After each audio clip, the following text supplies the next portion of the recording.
let's go live. Let's go live. Let's go live. Are we live? I think we're live. Okay, welcome, ladies and gentlemen. This is Griever back here, your guys' host as always, being very irritated right now. I'm gonna share a little story with you guys. Now, I'll wait for that. I'll wait until, now that we've started. I always start these things prematurely. Have you noticed that? I always set oh man, it's going to take forever for me to schedule. I better, put this thing 20 minutes, half an hour into the future. And then all of a sudden I say, oh, well, I'm already ready and I'm here. I might as well just start, right? So, how y'all doing? Because I'm gonna have a little story here in a few minutes. I'm just gonna wait for everybody to join, that kind of stuff. I'll wait. This is very last minute, so I understand if this is not going to be a very well watched stream. Let's just check everything, the analytics, all that fun jazz. Oh my God, there's no one even watching yet. What the hell? I had like 3 or 4 people in here at first. Anyways, man, check my voice here.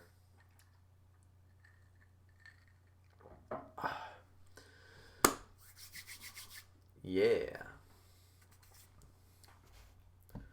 Well, as I said, we'll wait a few minutes. This is going to be heavy spoilers for Nanatsu no Taizai, also known as Seven Deadly Sins. Latest chapter, the Raw is dropped today, and a very poorly colored or whatever version. We'll get to that, but basically there is a translation out already. Very surprising. I was going to do a behind the bar review, but I'm going to wait for that. I'm going to do that tomorrow. You know what? And the whole reason I'm doing this is if you guys aren't already in my Discord, go join the Discord. The link should be in the box below. But in my Discord, we were talking about this chapter a little bit, and I realized, you know what? This is another chapter that I just want to point out every goddamn inconsistency with, and I want to see who can bring up a good counterpoint. Because the thing is that I go on these 10, to 15-minute rants in my reviews. The review goes on for 35, 40 minutes instead of a standard 15, 20. And then I get a bunch of comments in the comment section saying things, and I don't even realize, I'm like, I don't think I exactly said that. I mean, I had that point and stuff, and I just go back and forth, back and forth. So I thought it might be a good idea to keep the behind the bar reviews, excuse me, the behind the bar reviews, man, I cannot get that out of my throat.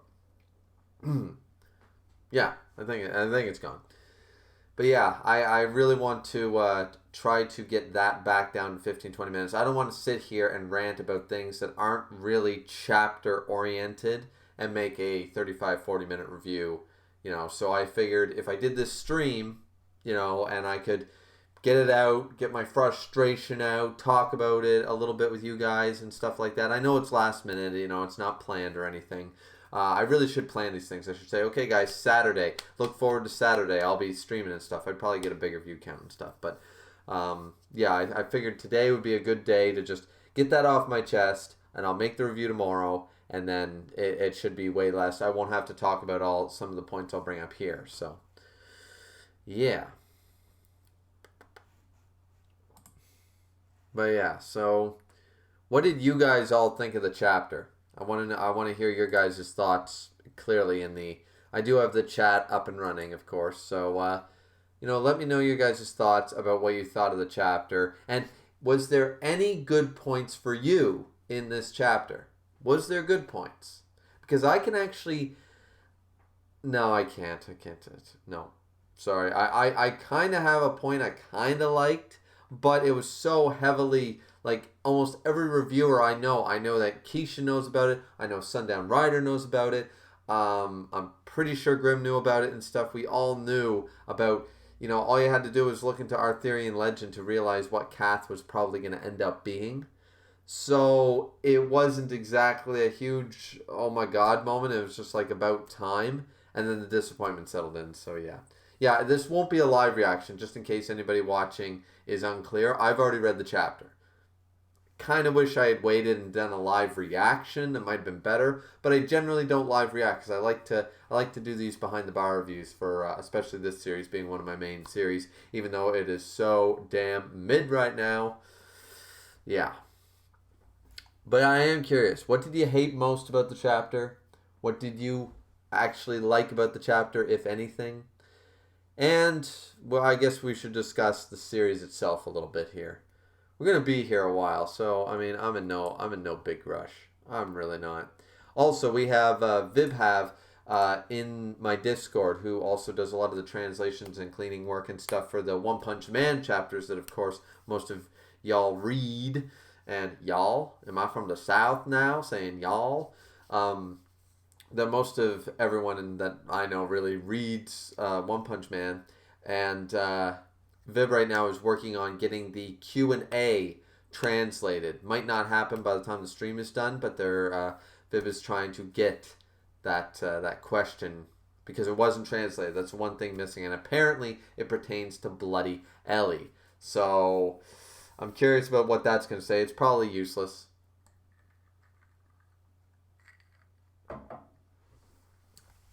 Yeah. All right.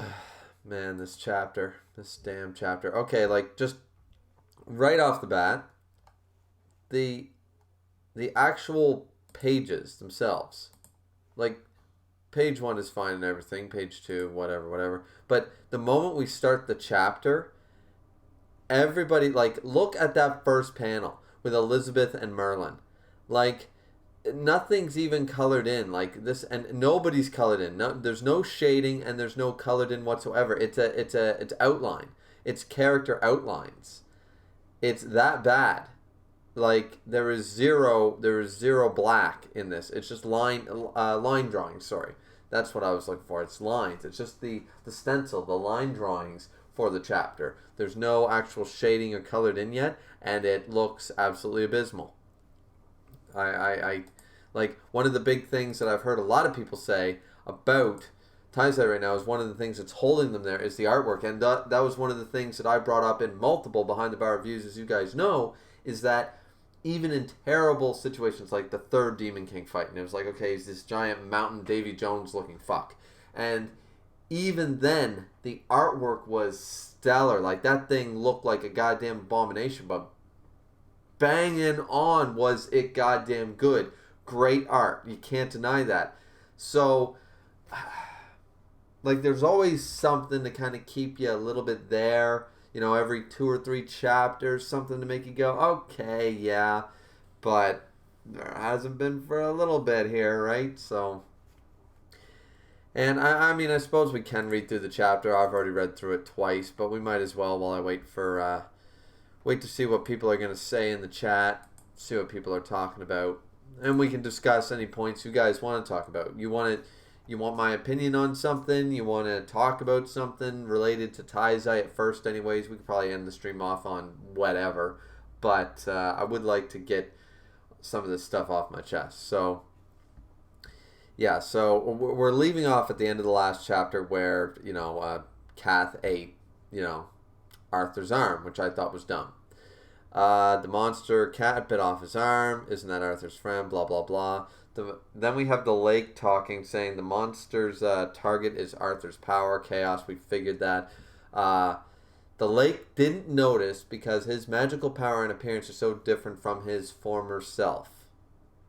Okay, so the monster's target is Arthur. Power. Here's already I have a bit of an issue. Well, I mean, it's a nitpick, but with all the bullshit, I am going to nitpick the shit out of this. So you guys might call this like this is a little too far, but didn't notice because his magical power and appearance are so different from his former self. Okay, so how do you know who this former self person is? Like, Lady of the Lake is acknowledging that she knows what this thing is, except she didn't notice before because everything about it is 180 degrees different. So she's on an assumption that she knows who this is now, based on the fact that it attacked Arthur. That, like, was there some giveaway? Was it the teeth? Like, already, I know this is a nitpick, but she didn't notice because the two ways to, like, in Dragon Ball Z, the two ways you would know a character in Dragon Ball Z is you would be able to sense their ki, like Goku could be like, I sense Vegeta over there. Or you just look, there's Vegeta over there. If Vegeta felt like Piccolo all of a sudden, it's sort of a Cell thing. Remember, they got all confused. It's like, my dad is fighting my dad right now. Piccolo's fighting Piccolo right now. It didn't make sense to them. So, if the magical power in this sense, like, I didn't recognize the magical power. In this case, the key. So, no idea who it is. And the appearance. So, it's Vegeta, but it looks nothing like Vegeta. And the key doesn't feel like Vegeta. Then, and of all the creatures, I'm sure, because we just keep bang, bang, bang. Here's a Sinner Demon. Here's, here's this Cat Demon. Here's Chaos. Here's the Mother. Here's the Saint of Chaos. Here's the Lady of the Lake. Here's all these other things. Now you expect me to believe that this thing can basically go, I didn't know what Vegeta was because it doesn't look like Vegeta. It doesn't feel like Vegeta. But now that it attacked Arthur, I know it's Vegeta. It's the only thing in the world that would ever attack Chaos. Like, it just, I know it's a nitpick. I know you should just let that slide. But already, this set me up. And actually, I just skimmed over this part. This part didn't piss me off until I reread the chapter. This is my 4th run through already. And now I'm just reading through it going, even that sounds freaking stupid. And see, I won't forgive it for that. If this was in any other manga, I would forgive that and say, okay, yeah, it's kind of like the way it's worded is weird, but whatever, it's not a big deal. No, it's a big deal because of the crap that this is right now. It is a very big deal. I don't like this at all. Don't like any part of it. Yeah, let's see. So, okay. So Merlin starts yelling at the Lady of the Lake, do you know its true colors? And now, apparently, the Lady of the Lake knows exactly who this is. Once again, that's a bit of a piss-off, but whatever. So this is not Nakaba. This is from the original Arthurian legend. This monster, it's only in the French where it fought Arthur, but in Welsh and all that stuff, it's called Cath Palag, and it was born from a pig, Henwin. If you guys recall the Black Cauldron Disney movie, Henwin, the magical pig, that's supposed to sort of be, the pig in this sense. The pig bore this thing. So already, not that Nakaba has to follow the legends word for word here. Doesn't have to. But once again, we have a huge inconsistency here. But let's just read through it. Born from the once mother Chaos. Once mother Chaos. Once again, is Mama Hawk Chaos or a vessel? They said no vessel, but apparently it was a vessel, so I'm still confused. So it was born from Chaos. So it was like the Supreme Deity or the Giants or anything else, right? Chaos created Cat. Fine, Danny. Then it reincarnated from greed. Or it was born from Chaos, reincarnated from greed and obsession for power. So this implies that it's part of Chaos, that Chaos's greed and obsession for power was reincarnated and manifested by Chaos itself. Like, already I'm confused. What's this thing? Did it birth it and then it get reincarnated later? Like, it's just, already this doesn't make any sense to me. So was this thing reincarnated from greed and obsession for power? But from where? From what? What greed and obsession? From where? From Chaos? You like, if this room is empty right now, if I leave this room, there's no greed or chaos in this room. There's no greed or obsession for power in this room. Because I've left. If I have greed and obsession for power, fine dandy. Then I could make that manifest like a homunculus. Full Metal Alchemist Brotherhood, ringing bells here. I'm fine dandy with that. But the way they're talking here, it doesn't even make real sense. Now this could be a translation thing, and maybe I'm harping on this too much. But my God, like, so it's a reincarnation from the greed and obsession of power that Chaos held? Is that it? Like, where did this greed and obsession come from? Assume for just a moment that this thing is the oldest being. So, let's just say, I'm not saying it is, but it was born from Chaos. So, what entity was so greedy and obsessed that it turned into, like, reincarnated as this. Like, am I missing something? Am I just going too far? Am I looking at this too deep and it's plain as day? Or is this just bad writing? Like, I don't know. So, seeking to be the Chaos King for itself, I'm fine with that. The tyrant beast who challenged Chaos. So, Chaos created the thing. That's a very poetic thing. Whatever. I'm okay with that. And it's Cath Palug, or Palag. And it looks finally. Kitty's got claws now. Finally. I heard it lost during the fight with Chaos and was banished, but still continued its misdeeds, and therefore was sealed by the goddess clan. Okay. I'm so glad I have the whole bottle here. I really am. I am.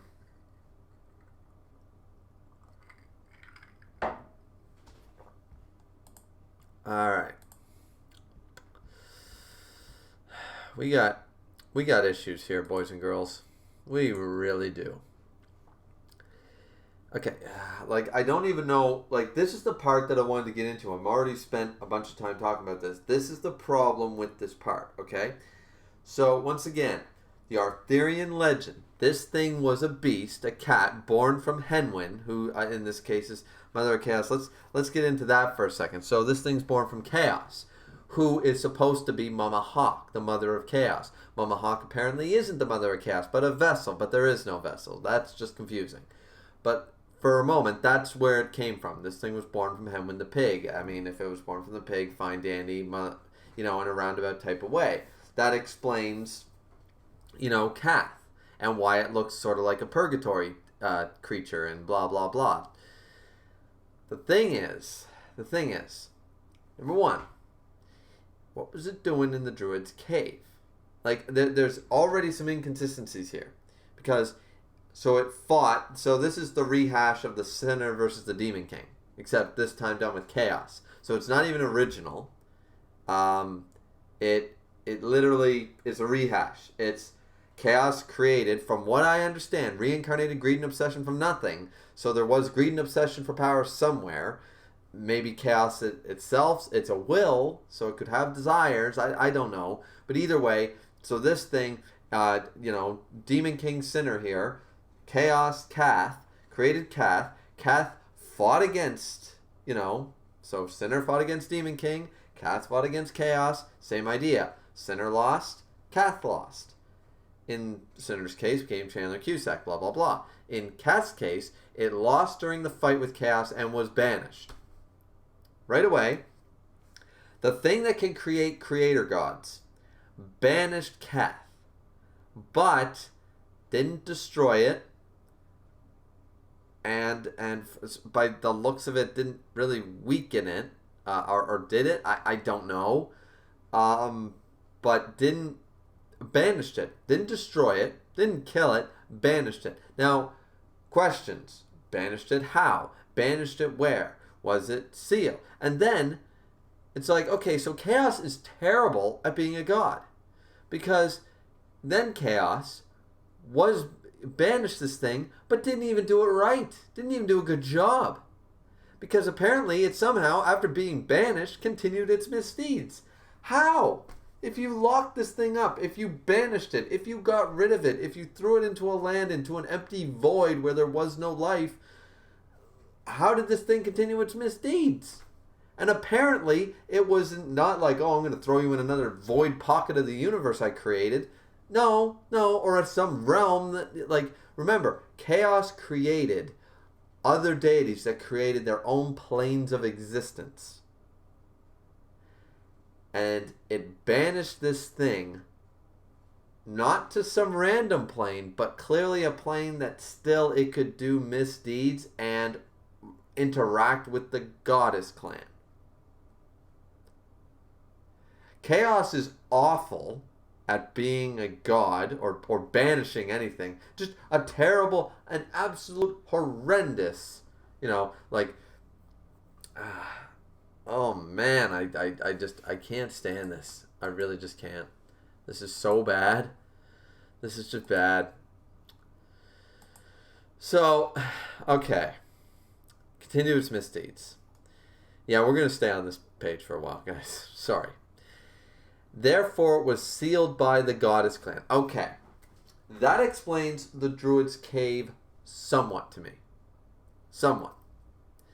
But here we have a bit of an issue. Okay?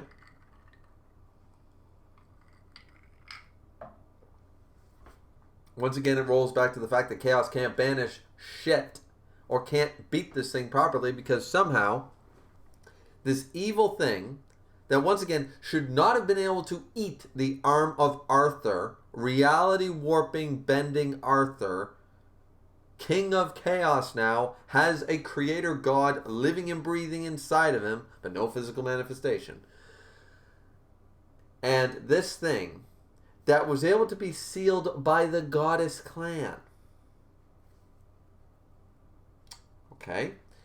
So this thing got banished.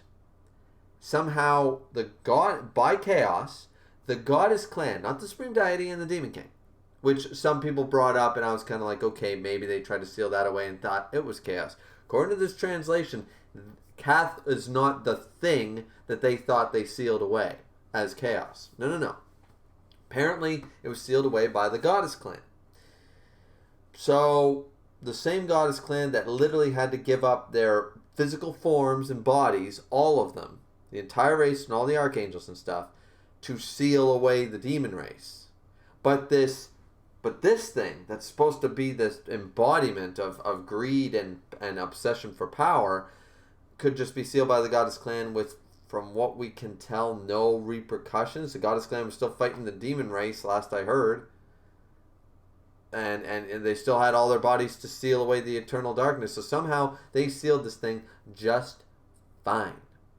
And then the worst part comes with all this, is the fact that, okay, it was sealed by the goddess clan. That could, I guess you could dissect that into a, I won't even say that. Let's give it credence. Okay, sealed away by the goddess clan. It was in the Druid's cave. That's where they sealed it. Fine dandy. The Druid's cave's kind of weird. It's kind of like the cave of Dagobah. Kind of weird. Fine dandy. And that's where, of course, the Druids, who we know now are goddesses and blah, blah, blah, sent everybody to train. They locked Meliodas' power in there and all that fun jazz. Arthur comes out with this goddamn creature. The goddesses sealed it away. And nobody thought to either stand guard, mention it to anybody, or just wonder, hey, like, had Hauser and Gilthunder drug out that goddamn earth dragon out of the cave, don't you think, like, the two goddesses there, what are their names, Xanaris and somebody else, don't you think they would have said something like, you can't take that dragon. You can't take that. Where did you even get that dragon? You know? But nobody questions Kath because it looks like a goddamn Pokemon reject? Looks like it belongs in Monster Rancher? Is that it? Like, nobody questioned, that cave that really has some, like, fucked up mysterious powers. Yeah, okay, just take a creature out of there that we have no knowledge of. That's fine. I'm sure that the goddess clan didn't use the cave to seal anything. So here's the problem with that. Is either that cave is where they sealed Kath, not Chaos, but where the goddess clan, according to this, sealed Kath, clearly in the Druid cave. And somehow nobody either remembered that or thought about it, and even if that's all true, which doesn't make sense, then, you have the fact that, like, nobody acknowledged, like, Meliodas, Merlin, and apparently this thing isn't on Merlin's side, so you don't think that Merlin or Meliodas or the two goddesses that were pretending to be druids there, nobody went and questioned why Arthur walked out with this goddamn thing on his shoulder? Like, if it was all part of some greater plan, like they kind of knew, like, you have one of those pixies or something, like, that's very rare, very lucky for you to find your own fairy, like a Navi from Zelda or something. If Kath was that sort of idea, like a Pokemon companion or a Navi, fairy guide or something like that, it was very rare for them to attach themselves to a human, but it's a very rare instance, but it happens, and they are your guidepost, and they're life debt sort of thing. A Wookiee, with Han Solo, anything. Had that been the case, I could accept them not saying anything and just going, we've seen it rarely happen before, but it does happen. No problem. But this is clearly a monster created solely by the creator of the creator gods of everything. Like, it just... And nobody blinked an eye. For this whole series, nobody blinked an eye at this thing like, oh yeah, don't have a fucking clue what that thing is. I'm sure it's fine. And Merlin, I want to be Sosuke Aizen, that's totally fine. Now, she planned everything for 3,000 years. Oh yeah, what's that anomaly? Nah, I'm sure it's nothing, it's fine.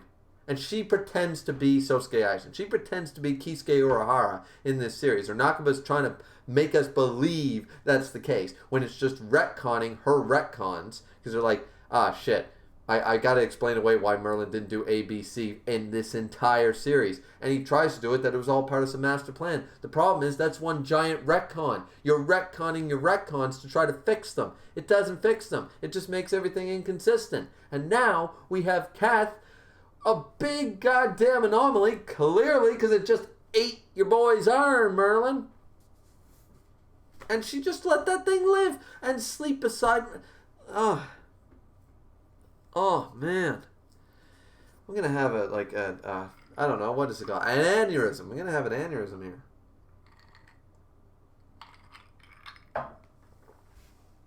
My God. This is so bad. Dragon's Rage, what's up, man? Says, chaos was a mistake. Yeah, pretty much. I assume Dragon's Rage here is referring to the fact that, going this direction.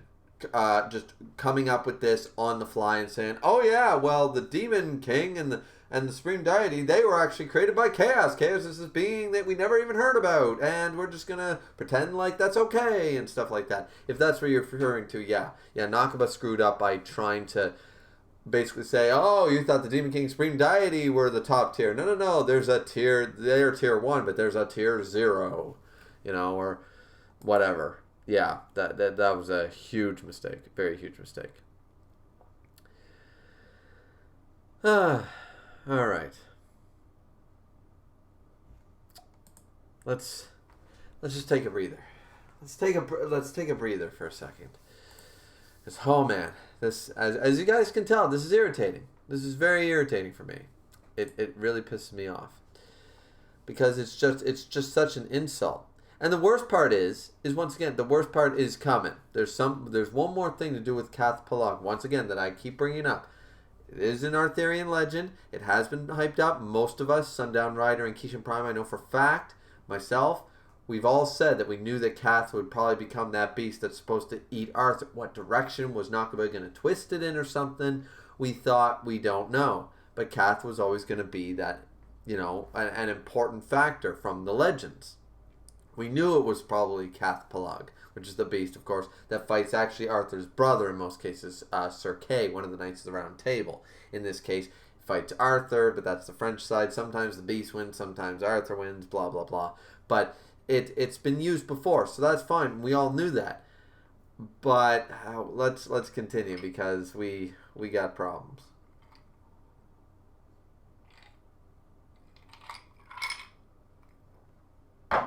First, I'll pour myself another drink.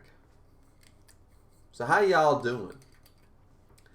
That rant took a lot out of me. I think I really need to get that off my chest. See, now I won't have to go on that.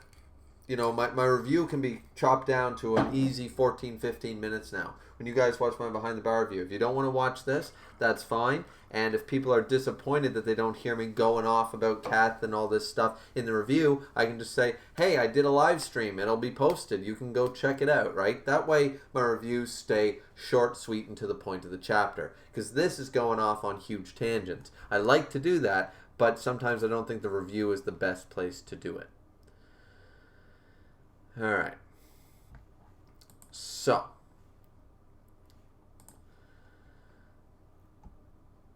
the rest of the chapter here. Let's see. So they don't know what this thing is yet. Arthur basically says, Kath, stop. You must have a reason. You protected me. I love you sort of idea. You're my bestest buddy. You're my Pikachu. And Kath is basically like, no, I just wanted to eat you the whole time. once again, going back to the whole that nobody gave a shit that this thing was living with Arthur. But it's like, I just was waiting until you got your strongest so I could finally eat you, you know? Sort of an Orochimaru thing going on there. But yeah, pretty much, you're no good, you know, you won't taste as good until you're awakened. And he's like, hey, can I eat you now? And Arthur's just shocked by this. Here it comes. Everyone's being pulled in, and it looks like one fragment of chaos manages to garner some type of reality warping abilities. Not on the level of Arthur by the looks of it, but still big enough to envelop all of the seven deadly sins. They start attacking. It's not doing anything, so they don't really. I don't really care. Arthur basically asks, like, "What am I to you, Kath?" Like, you already got your answer, but Arthur wants to hear it like a second time just to be sure. And Cass say, you're my food, you're my delicious food that I want to eat. And then he's just like, he awakens himself. We get outside, we see the reality warped, you know, like black hole void there that's being slashed into a million pieces, it seems. The vibration from the dimension that Kath Palag created. And it shatters. They made it back. And apparently, when the key finishes completing its duty, the Holy Sword will become the true Holy Sword and return to its owner. At first, I thought that that's where Arthur probably got his arm back, but he didn't. You know, like, once again, like, you have reality warping abilities. I'm pretty sure you can make yourself a new arm, bud. I think you're fine. I mean, I know he doesn't know how to do that yet, but I won't buy it if he's like, I can't return my arm back to normal. That just wouldn't make sense. He can like warp all of reality, but he can't fashion himself like a 4-foot piece of flesh and bone. That wouldn't make sense. 4 feet, Jesus, how long do I think arms are? When the key finishes completing its duty, the Holy Sword will become the true Holy Sword and return to its owner. Apparently he's forming a new sword out of like darkness and light, which is fine, like the power of demons and goddesses and stuff. I mean, it's a nice visualization, but the key finishes completing its duty. The Holy Sword will become... I don't even know what they're talking about, honestly. I tried to figure it out. I don't... Like, I'm just so sick and tired of it that I just don't... I'm just not gonna bother trying, I guess. I don't know. Like, I don't know. Does that mean that that's Excalibur now, or Excalibur is him, or he's not fully awakened? I don't know. So Kath is just like, I really want to eat you, and Arthur's just like, I can now kill you without regrets, and boom, kills Kath in one hit, chops him up like Cusack did Chandler. And then we get Alice in Wonderland again, and Mushroom City, and apparently that took a lot out of Arthur. I don't buy, like, I buy that. That's easy. He hasn't healed his arm yet. We see it's still bleeding. And of course, he's new to this power. Of course, he's not trained with it, so.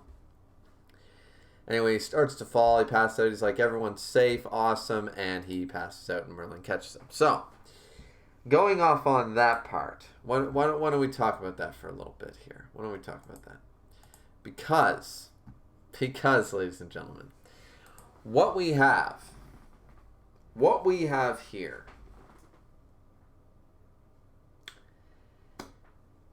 I need a drink first.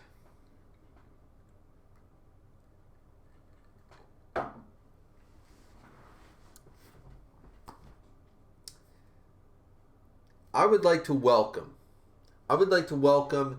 Kath Palag to the esteemed Villains That Could Have, Should Have, Would Have awards. Now you are now officially ranked number one. Number one.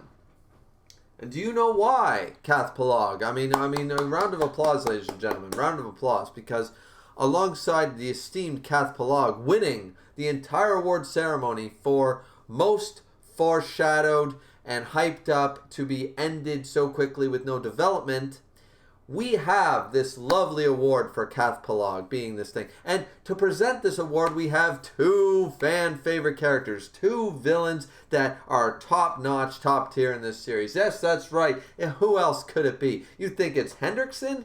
Pshaw. You think... Oh, I mean, you think it's anybody else? You think it's the Demon King or Zeldris or Estarossa? Oh, forget them. We have the best villains in this series with so much depth and so much proper on-screen time and development and with all the foreshadowing that was done, the hype of when they first appeared and their entire arcs were amazing. We have the Sinner Demon, also known as the original demon, and we have the Endora, the Beast of Endora here to present this lovely award to Kath Palag for being the foreshadowed villain that shoulda, woulda, coulda.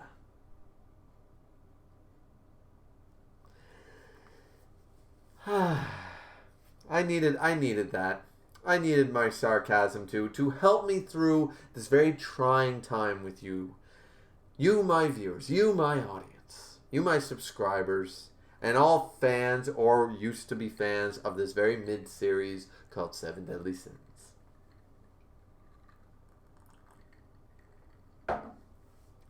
God, this shit is mid now. Like, it's gone completely mid. It's gone to the dogs. I am salty as fuck. Like, this is just... No. I don't know what to do here, guys. I don't. I don't know what to do. Like, Kath Palag. I kept bringing this up for a reason. Arthurian legend. We all knew it would be relevant. We've been waiting for it. In the same way we've been waiting for Arthur to come back. We've been waiting for it. We knew it was bound to happen. It was foreshadowed. The Sinner Demon was foreshadowed, right? And in the same sense, the Endora. We've known about the Endora for such a long time. And finally, we weren't just going to get a transformed Ten Commandments Endora. We were going to get an actual full-on Beast of Endora. I mean, but Kath Palag takes the award because Kath Palag lasted one chapter before dying as a villain. Even the Endora got more than one. More than one. That is... that... The Endora... Think about that for a second. Off-screen defeated Endora got more chapters of screen time than Kath Palag as a villain. Like, do you guys fully grasp how terrible this is? We traded the potential Estarossa, like Mile, a great villain, like the whole... I thought it would be 5 versus 5 Ten Commandments, you know, the 5 in Mile and or slash Estarossa, the 5 in Meliodas going at it sort of idea. You know, we traded Hendrickson, Zeldris, and Estarossa for the Demon King. The Demon King. The goddamn most cookie cutter worst villain I've seen in Shonen. Like, I hate Naruto, guys. You guys probably all know this. I hate Naruto. But I can't say that any of the villains are worse written than the Demon King. Demon King's got to be the worst thing in Shonen. And I just... Okay, before I go on a rant here. Oh, we got MC Dude saying, oh man, what's up? All right, I will tell you what's up. I will tell you what's up. This series sucks. The sad thing is I'm still going to buy the whole goddamn thing because I still... You know, I don't love the series anymore. I can't honestly say that. You'd have to, like, section it up, and I hate doing that. That's like someone who says, well, I like the first... Like, I like the original trilogy of Star Wars, but I hate everything else. And I'm like, well, you're not really a Star Wars fan. You like a few of the Star Wars movies. You like the original few films, but you're clearly don't like. You're not a huge, like, I wouldn't call you a huge Star Wars fan if you only like 3 movies. You know what I'm saying? So regardless, like, I don't like parts in some of the prequels. I don't like parts of some of the new ones. I don't like some of the novels. I don't like some of the video games, but I do like some of the video games. I like some of the novels. I like some parts in the newer movies, right? Problem with this is that I can literally cut from chapter 300. I can save the 2 chapters. I can change chapter 317, and I'll save chapter, what was it? I think it was 336. I want to check that. No, I won't bother. Okay, I think it was 336 or 335 or something like that. The Escanor chapter. I would save those 2 chapters and get rid of everything else. Everything. Get rid of it all. So, like, you shouldn't be able to do that. Like, people hate Attack of the Clones. Let's keep going back to Star Wars here. People hate Attack of the Clones. But I can honestly say there's more than... Okay, so right now we have roughly 40 chapters since chapter 300, right? Let's just call it an even 40. I would save 2. So let's double that. Let's say that's a minute. Let's say that's... each one is a scene. So let's say you have 40 scenes. Perfect. Let's say you have roughly 40 scenes in a movie. If there are 40 scenes in Attack of the Clones, I guarantee you I love way more than 2 scenes in Attack of the Clones out of 40. Like, if you did it in a percentage, I can't do the mental math right offhand, but that would be, I think that's on, Jesus Christ, if that's the case, that's 1 in 20, that's, Jesus. Like, that's such a low percentage. I guarantee you I love way more of that in movies I don't even like, and I mean, I don't mind Attack of the Clones, but, like, this is just so goddamn bad. Oh my god. Like,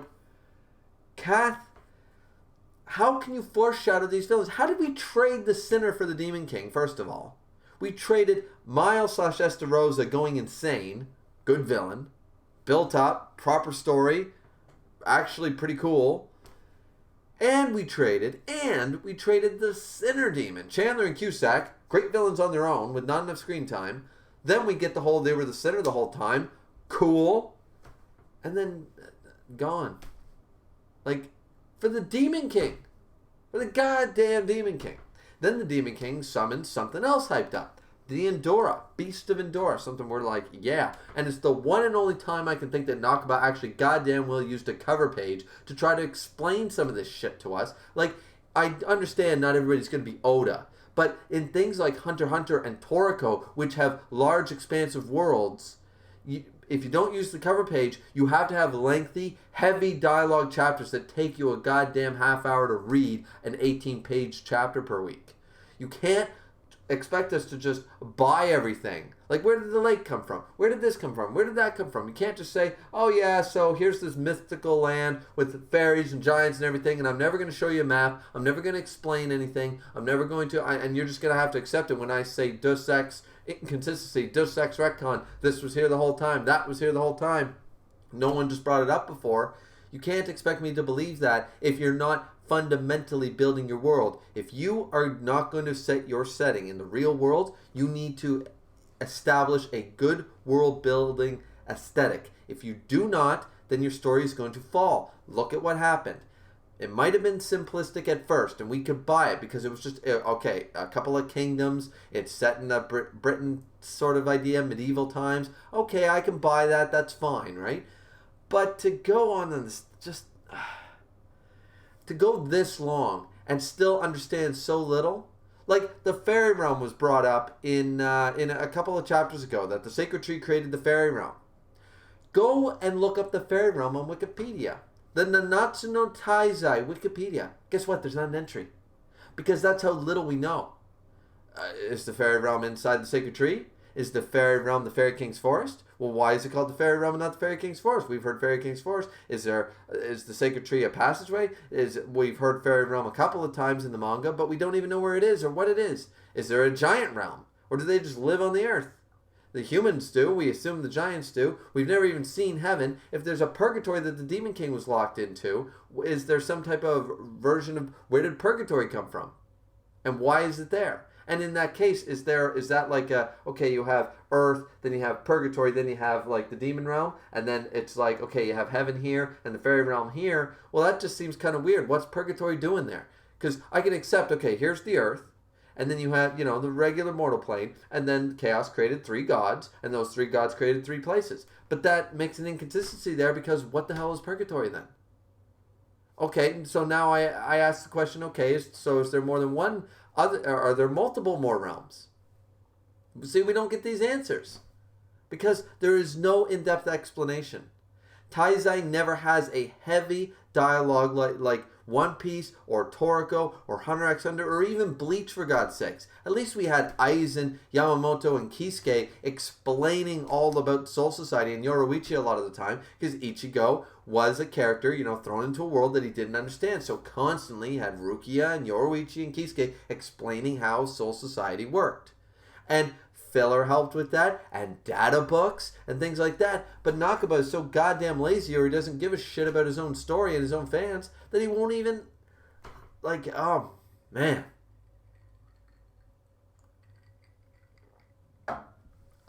I know this is ranty, guys. Trust me. I know this is super ranty.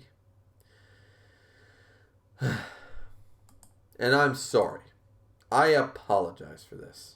But it's that bad.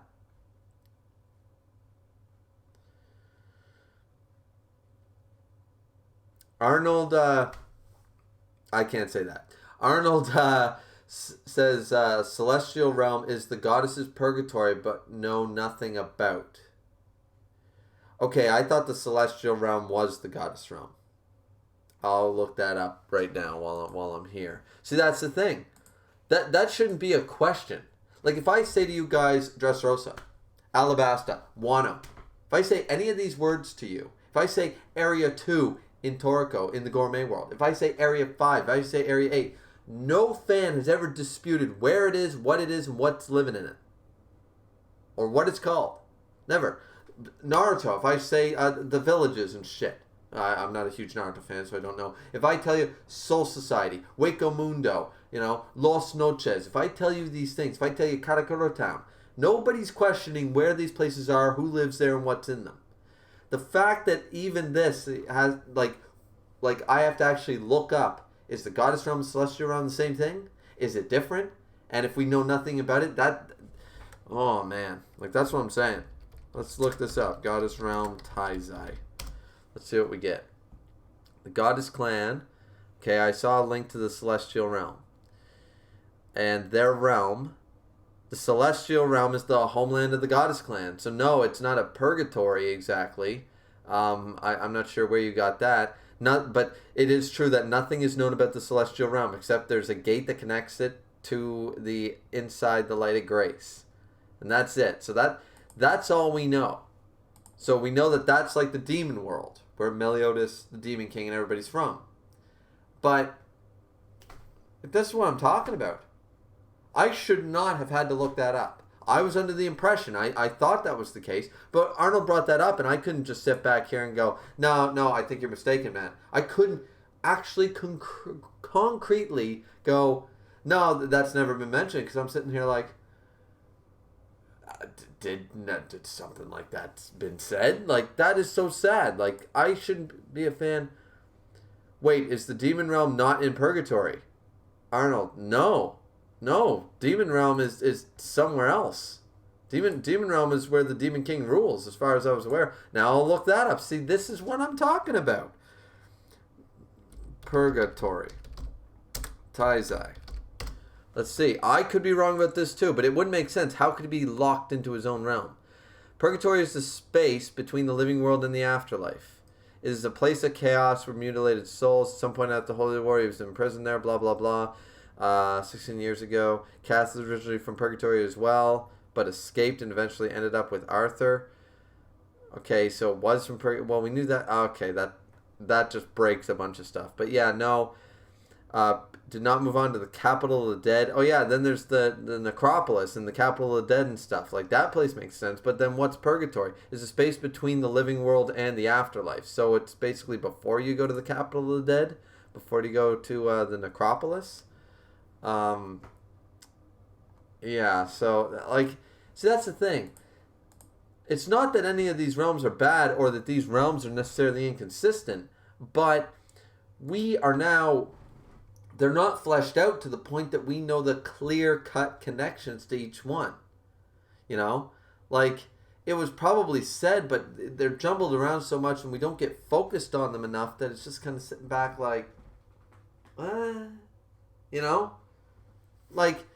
mentioning the fairy realm twice in all of Taizai and its side chapters is not fleshing it out. You know, mentioning, the demon realm a bunch, and we focus so much on the demon realm, the celestial realm. Yeah, that's where the goddesses live, and that's all we know. We don't know what it looks like, how you get there. We know you get there by the light of grace. Is there any other way to get there? Does it act actually like heaven? Now, apparently people go to the capital of the dead, the necropolis, but when people go there, who rules over the necropolis? Who makes sure that souls do their thing there? Because people just be traveling to there like it's no big deal. And therein lies an inconsistency, because remember that Gila basically kept herself in a state between the living world and the living world and the world of the dead. But according to the description I just read, that's purgatory, a space, a realm in between the living world and the world of the dead. So by not dying, you shouldn't be able to go to the necropolis. And the necropolis is the world of the dead. You are dead. Now, could you make up a spell to go there? Sure, but Gila's method is now inconsistent with the rest of the story. Because if she had done that, she should have went to purgatory, not the necropolis, because she wasn't actually dead. She was on, as she explained, she was on that border of life, in between life and death. The very definition I just read about purgatory. So now we have another inconsistency. This is what I'm talking about. Because he didn't sit down and go, okay, I'm writing Taizai. I'm writing it right now. I don't need all this world building done yet in this first arc, or even the second arc. But, maybe in my free time, I should figure out the world map. I should figure out all the realms. I should figure out all the races. I should write a bit of a history down. You don't need to be Lord of the Rings or Game of Thrones about it. But you should have a clear cut, everything happened 3,000 years ago. That's a big problem. Literally everything important happened roughly 3,000 years ago. Nothing happened between 3,000 years and the present storyline. Literally nothing from what we know, because there's no world building. There's no forethought into this. It's just man, a lot of shit went down 3,000 years ago. Nothing happened in the 3,000 years since. Oh, but now things are happening. 3,000 years where nothing happened. Nothing important. Nothing land-shattering, kingdom-destroying. Nothing. I don't buy that for a second. See, this is badly written, and it's terrible world building. Because Nakaba clearly didn't sit down, and he just threw things. It's oh yeah, the fairies, they live in the fairy realm. What's the fairy realm? I don't actually know. I don't know where it is. He didn't want to actually have to stop and think about what he was making. He was just yeah, just accept that there's a fairy realm. You don't need to know about it. Well, no, that's not how you make a good story. Imagine if One Piece did that. Imagine if Oda went and said, oh yeah, look, there's some crazy islands out there with, and he goes, there's this entire section in the West Blue filled with all this stuff, but we're never going to meet anybody from there or ever see them. Eventually we will. Through data books, through the main story, through the SBSs, we learned so much about the world building. And One Piece is vastly huger. It is such a major world. So I understand that we still haven't covered a lot in the One Piece, the geography and in the actual world lore and the world building. But I think at a point also Oda doesn't want to give too much away, because of course he might give away too much. But there's still plenty to go on there. And he's building it as we go. We're always learning new things. You don't need to know it all at once. But the fact that we have such little information right now, I knew more about the Toriko world, the Soul Society. I don't really know what they call the Naruto verse. That actual land, Japan, I guess. I knew so much more about these worlds, within the first 100 chapters than we know about the whole Taizai realm after over almost 350. That makes no sense to me. That's horrible world building. Just goddamn awful. Okay, let's see who else has said what. It is said that the purgatory was like a demon prison. Like a demon prison. I mean, okay, that's probably a good description.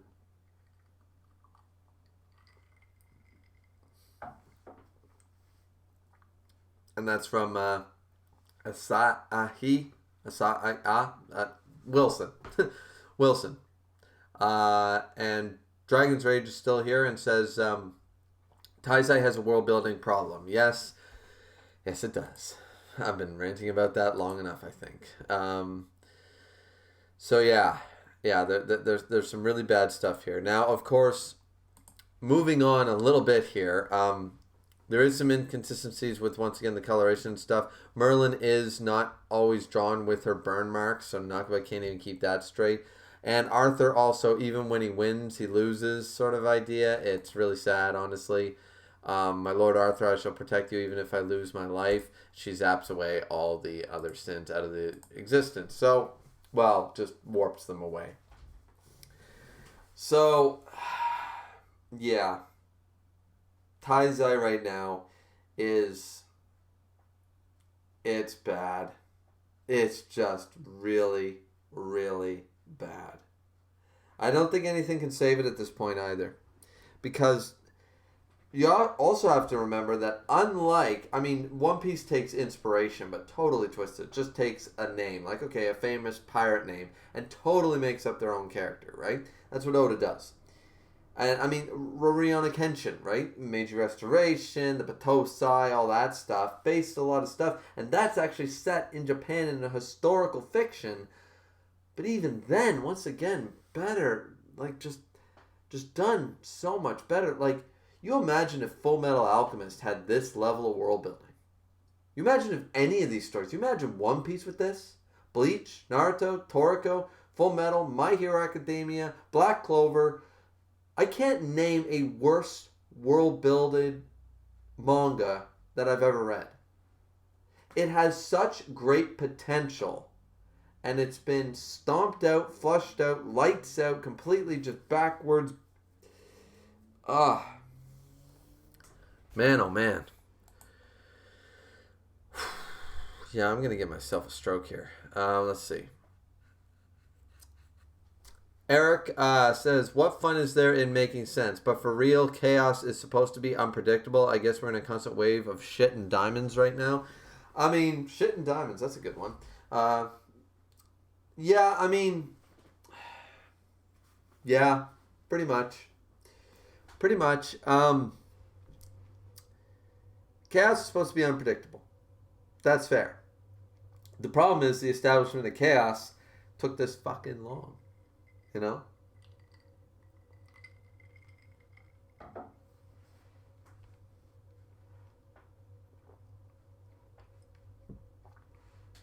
Yeah. Guys, I don't even know what to do about any of this. Like, I feel like I should drop the series. Like, not even read it. Like, I'm not talking about just reviewing, but I don't actually like reading it anymore. I'm waiting to be more and more disappointed every time I open the chapter link in my Discord. Every time. I don't know what to actually do about it. Yeah, Yeet Redux says maybe, just maybe, I will like Taizai a little more again. I've been saying it since chapter 300 when I started to hate Taizai. I've waited 39 chapters now to get back on this train. And once again, as I said, there have been some good moments, but the only 2 chapters I would actually take and say, I'll take these. 2 out of 39 chapters is not a good score, guys.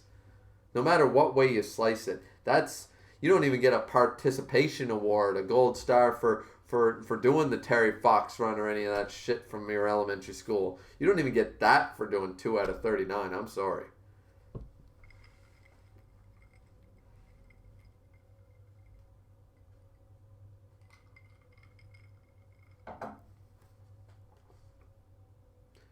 Yeah, I don't really know what to do about Taizai. Like, I feel like dropping it, but I don't know. I think I might regret dropping it. I hate leaving things unfinished. Let's put it to you that way. I hated reading the Fullbring arc. It's not as bad now, rereading it. But in Bleach, I hated the Fullbring arc when I was reading it. I thought it was stupid. I hated when he got his Fullbring Power Ranger outfit. I hated all of it. But I kept reading it. And I was glad I did because the 1,000 Year Blood War arc was actually pretty decent. You know, it got rushed to the ending, of course. Wish they would rush this. But I was glad I did. So I just wish they would. I wish Nakama cared. I really do. Fairy Tail's better. I was talking with Greek. I don't know if Greek's in here right now. Probably slacking. Not joining my streams. But he's a main guy in one of my in my Discord there. And Greek and I were talking about this. And I just said, you know, he mentioned something about Fairy Tail not being as bad, like the ending not being this bad. And I have to agree with him. At least with Fairy Tail, the quality of art still stayed true. Hiro Mashima definitely knows still how to draw. And, yeah, I mean, it was always friendship. So, and Urza was always because she's Urza. So at this point, Mashima was just giving us more of the same. But he wasn't, I don't think he actually ever added insult to injury that badly. I don't think he's ever done this. Like Fairy Tail did have a lot of problems, and it was pretty bad near the end. That last arc was garbage, but this is worse. I would argue the Acnologia was a better villain than the Demon King, for God's sakes. Dragon's Rage says, remember when we were all hyped for the Escanor versus Meliodas chapters? I want to go back to those days. And then Yayit Redux says, but then the anime be like, yeah, that was not a good fight. The one looked pretty good. That was about it. It was a passable episode for the quality standard of this season, which is like shit. It's not actually. The quality, let's compare. What's worse? The current manga, the current arc in this manga, or the animation quality of season 3? Which is worse? I want to hear it. I want to see what you guys say. Let me know. Because that's actually a tough one. I think it's the manga, honestly. Because at least with the episodes, I know what I'm getting into. I mean, at this point, I should know what I'm getting into with the manga. But, yeah. I remember being hyped for the Escanor Meliodas. I remember being hyped for the fight of the Big Six. You don't need to go back that far. The Sinner was in the 80s, 280s. And before that, we had the fight with the Big Six and Escanor and stuff. I mean, that was all good. I was expecting, once again, Meliodas to pop out of that cocoon and something to go wrong, and then the Sinner somehow snatch away the power or something like that and go, ha, I finally have the power once again, you know, or something like that, you know. I expected the Sinner to be the main antagonist for, you know, like, literally still. Like, I figured we might get into a whole other arc with the Sinner and his revenge against the Demon King. And maybe then Meliodas has to truly take on the power of the Demon King, take on the form. His father gives him the power, like the father tries to fight the Sinner beats him down. The Demon King realizes that, yeah, my time is over, and none of this body-snatching bullshit was the plan. The Demon King realized that his time was up. He only had limited time. And then he could have gone on the whole thing that Purgatory like delayed this or something, that he could squeeze, or increased the time or something like that. You could have gone on that thing where Purgatory works weird. He could have said, the Demon King could have brought that up and said, basically, I can remain the Demon King as long as I stay in Purgatory, but my throne will always be, the moment I step out of this realm once again, I will lose most of my strength, like almost instantly. Similar to what was already established. You know, Bon went there and went like super old and shit, and Merlin's father did the same thing, went there and basically became an invalid in seconds. So even though the Demon King is a god, a god king, he still could have see, wouldn't that have been great? Oh, trombonist Abby, trombonist. Okay, I'll stop. Trombonist Abby says, gotta give it to the manga. Yeah. Yeah, Eat Redux is the same. Says yeah. So yeah. Yeah, I was just curious your guys' thoughts. That's all. Yeah, everything's pretty shit now, isn't it? But yeah, going back to my point. Then, forgetting the body snatching thing. That's what you could have had. You could have had the sinner enter purgatory with the Ten Commandments or something to take down, to slice down the Demon King once and for all, having more power than him or something. And you could have had the Demon King basically being like, yeah, said, time works differently here, but once you could have changed the rules of purgatory and basically said that time like slowed down instead of accelerated or something like that. And you could have just basically said, look, once I step out of here, sure, right here, I can retain my power and keep getting stronger. But the moment I step back into the mortal plane and time works the same again, then he'll lose a lot of his power, a lot of his strength. His strength has been waning. He's been at his prime. He's been at his peak. And like characters in One Piece, you eventually start going downwards. You're still a tank, but you eventually go downwards. The sinner, being locked away for so long, kept his original form. The seal broke. He managed to fuse again. Got the Ten Commandments, which are still fresh because they had young forms. And he never deteriorated. So now he's actually stronger and can win the fight against the Demon King. He basically wins.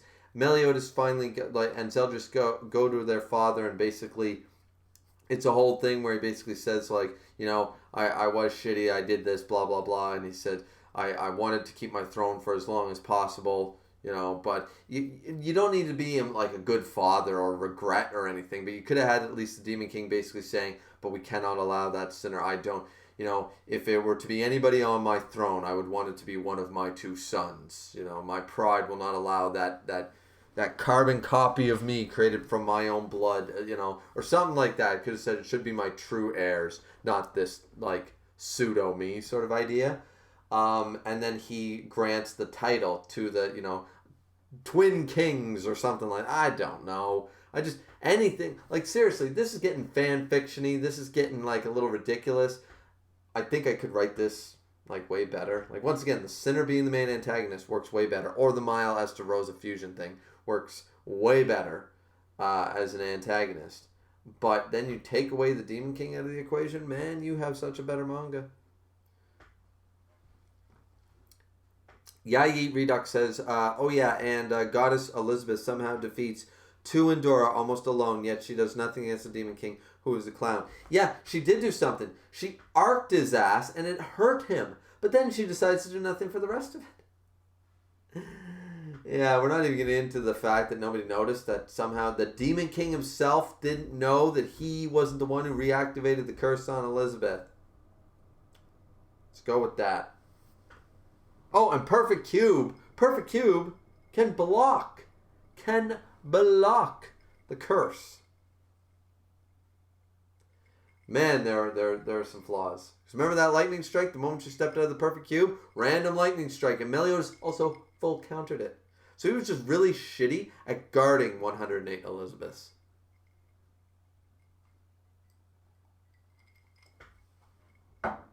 Now, to be fair, I always took it to mean that the curse will continue to try natural disasters and chances, like 1 in a million chances, but eventually I figured it would just give her a brain tumor or a heart attack or something to kill her off. But 3 days, she's dead. You know, if you play Majora's Mask and you don't play the Song of Time, you die. It doesn't matter how strong you are in the game. It doesn't matter if you have every mask.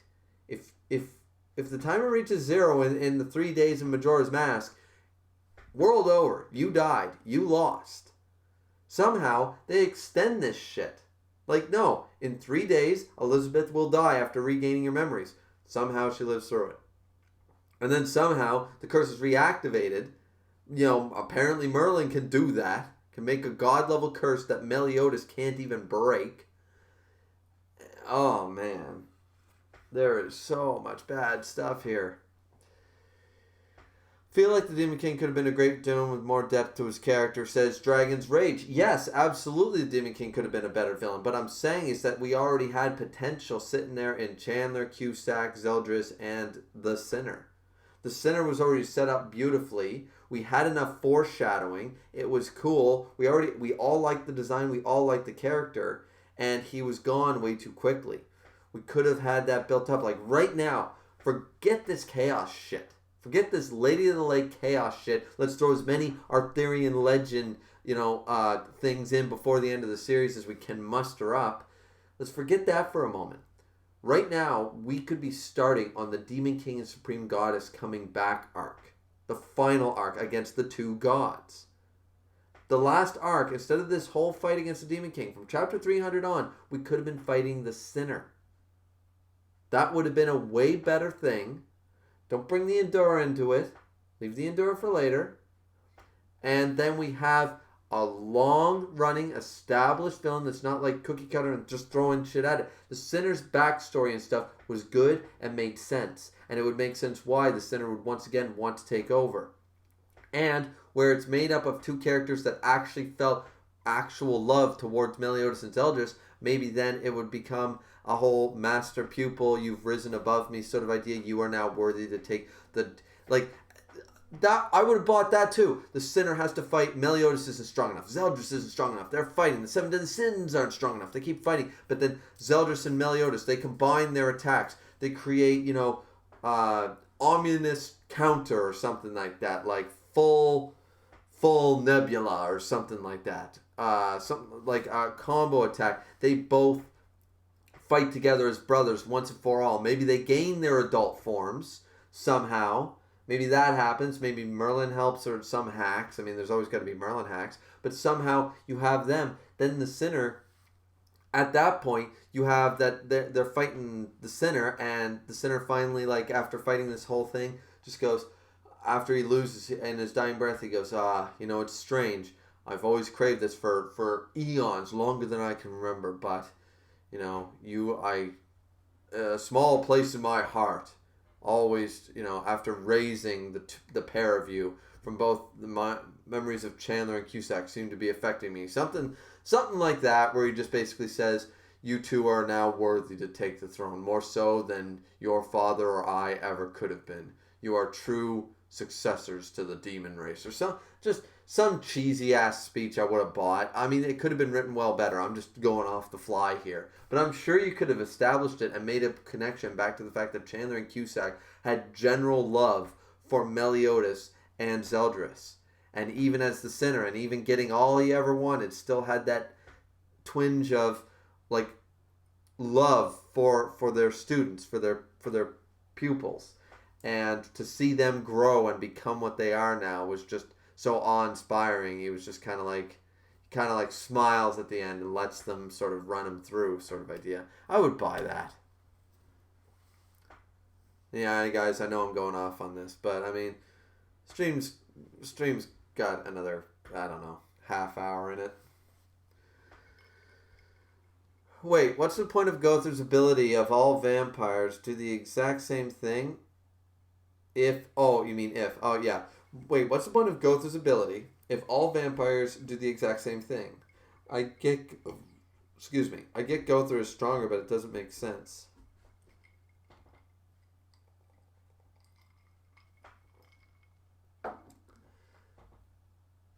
Yeah? Well, the thing is, they have to do it through blood. Remember that.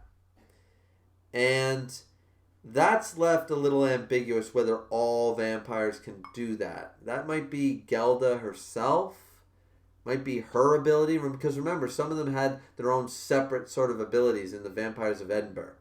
That I'm sure Gelda couldn't point off. Didn't one have like some fire powers or something like that? Or no, one could cut himself up or transform? I don't know. Maybe they all had their same... It's hard to say. The series has so many inconsistencies that you could do that. Also, the fact of the matter is that you didn't need Elizabeth there. You could have just brought Gother to the fight, Meliodas, and then you would never have had any of these problems. It's like, literally, we just did this. It was Bon and you were trapped, Meliodas. Why don't we just bring you, and Gother will send you, and we'll have Escanor fight against the Demon King while you're saving your brother.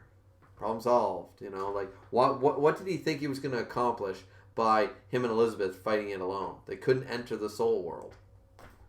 But yeah, actually, that does bring up a good point. I mean, Gother has a range of abilities with this, where it seems that Gelda can just simply enter the soul world.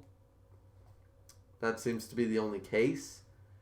Whereas, as we know, Gothar has a multitude of different abilities with this, different attacks, more of a wide range one. Vampires do seem to have a very simplistic version of that power, though. Andrew says, most of the villains seem like wasted potential besides Mile.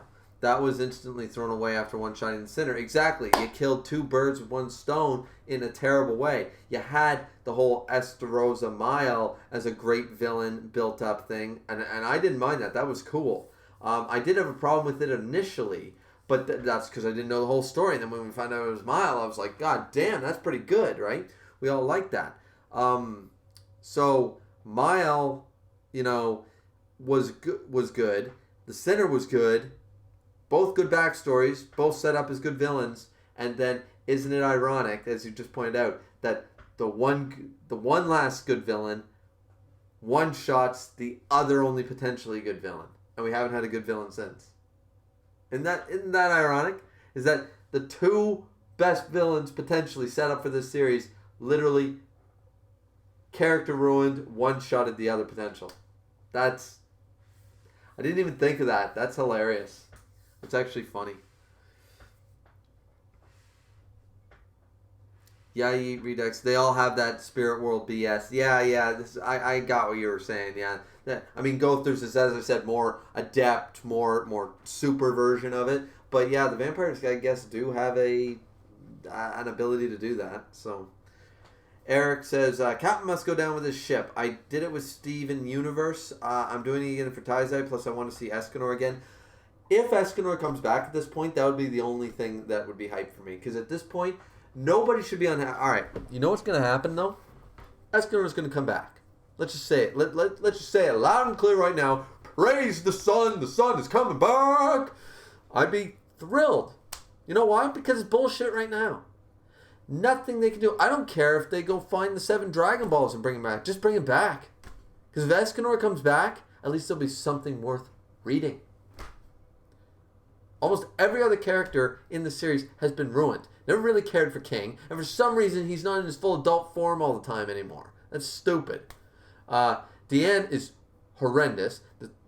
Elizabeth, get her bangs back. I might care for her, but the whole Bloody Ellie thing and her usefulness has gone down the tube. Gothar, his story's been done for a long time. Merlin, I just can't stand what they did with her. I tried to defend Merlin for the longest time, even through all the bullshit and the hacks and the game sharkness. I tried to defend her as a character, but not as a plot device. I didn't defend her plot deviceness, but I did defend her character. But at this point, no, I don't defend her character. Her character's crap. And Meliodas at this point is just like... Meliodas cannot carry the series. I'm sorry, because his story is well done. It's exhausted at this point, the Meliodas, Elizabeth stuff. And then Zeldris leaves. Zeldris has left. The one other thing, if you had Escanor and Zeldris, just follow them. Let's have them. Wouldn't that be great? Wouldn't that be a great story? Zeldris and Gelda traveling along with Escanor in a traveling bar. Not the Boar's Hat, but just they go off to a new land, and they're just chilling. They're just chilling around. Escanor's making deliveries. Zeldris buys a nice little house or creates this crazy thing for him, and then they have this the demon's pitcher or something like that, or the demon's axe, and then they have Rita hanging there as and then but like Zeldris does something to make it look like demonic or something like that, like makes a demonic plaque, and they hold Rita up on it, and they call it the Demon's Axe Bar. I just created a better spin-off story than we will ever get for the rest of this goddamn series.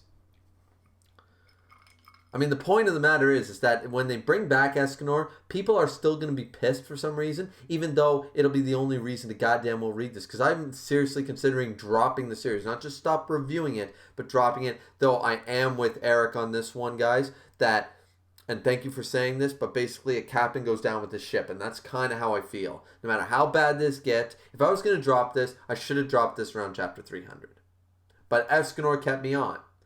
After the death of Escanor, fantastic chapter, it bled into the last few, but it's really hard to keep on going, especially when the last good thing about the series is gone. Zeldris left, Escanor left in the same goddamn chapter.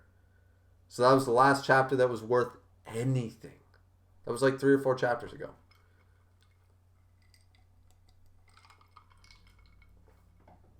So yeah, the problem is, if Escanor comes back, people will still complain.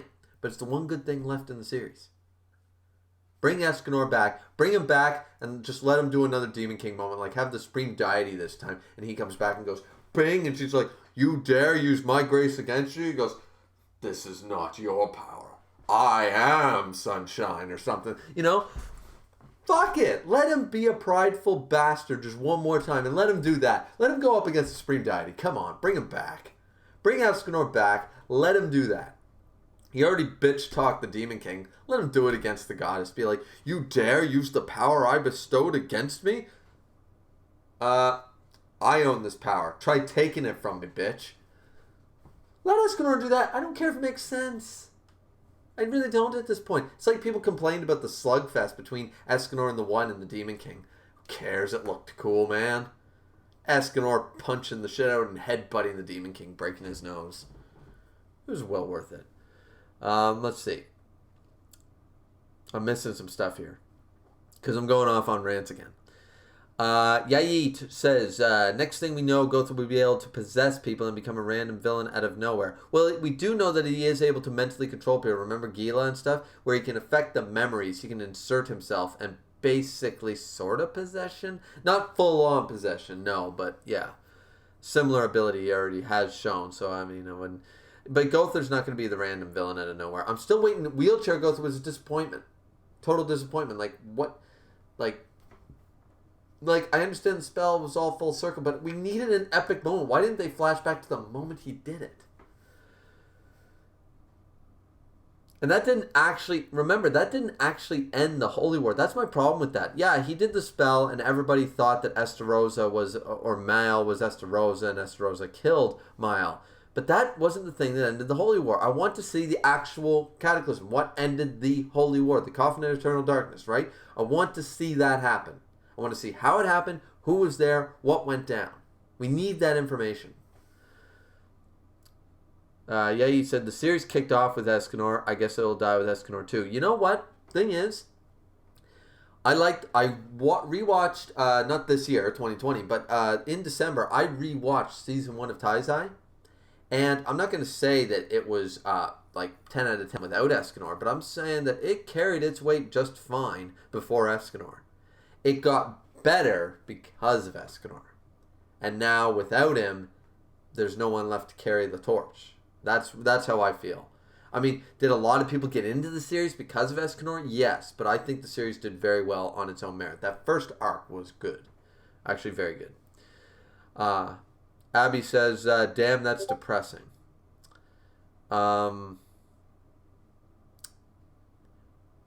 Andrew says, Bond's story is done as well. Yeah, well, everyone's story is done. Merlin was the last one. Escanor's was kind of shit on because Nakaba doesn't know how to write. But, yeah, Bond's is done. Gother's is done. King and Deanne's is done. Merlin's was the last one. Meliodas and Elizabeth's is done. Merlin's was basically the last one. And it's terrible. Escanor and King Arthur spinoff would be good too. At this point, I don't care about Arthur because now apparently he's become reality warping. Like, what is this? Does he have the Infinity Gauntlet now? This is ridiculous. This is a series where people were doing Dragon Ball Z fights. And now they're like... And there's not even enough progression. Remember, we went from like 150 chapters and this has happened. Remember that. Remember what we've gone to. And we didn't start off like... Remember, Dragon Ball Z started off with... Guess what? There's a bunch of planets and we literally destroyed planets. Raditz came in chapter 1, volume 1 to do that shit. Right? And we had a whole nother series about martial arts first. Then we had this whole thing. With them starting to blow up moons and shit right in volume 1. So for them to start blowing up planets now is kind of fine. And we've had tons of material with Dragon Ball Z. The escalation of this was bad. So yeah, but King Arthur literally reality warping. That's like some Dragon Ball. That's beyond Dragon Ball Super. That's Dragon Ball Super level shit. While we're still in the Cell Saga, it's not making sense. Yaid says, wait, new series idea. How about Meliodas versus Zeldris, except it's about competition with alcohol sales? That'd be fantastic. Be so much better. Abby says, I'm still curious about the title of the next chapter. It might be hinting at his return. At this point, I think if he doesn't bring him back soon, I might have to drop this. I want to be the captain that goes down with the ship.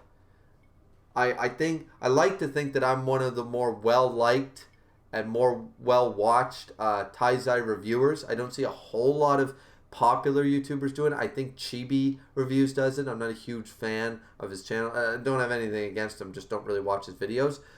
So I think there are a few people. I know King of Lightning does one now and again. And I know Nuxtaku talks about it, but I'm talking about people who actually review the manga week to week. I like to, I'm not saying I'm like way up there, but I like to think that people come to my videos, a lot of the community watches my videos, and yeah, at this, and so I really want to, you know, if I'm not a captain, you know, I'm at least a lieutenant sort of idea of the Taizai ship sort of idea on YouTube. I like to think so. Yeah, it would really suck for me to not like see it all through, to be honest.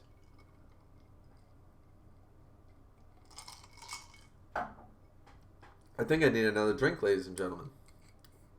Dragon's Rage. Wait, if Arthur has reality powers, I'm pretty sure he can bring Exenor back to life. Forgive me if I'm wrong. No, you're not wrong. I mean, see, once again, because this is ridiculous. See, we don't know the full extent of this.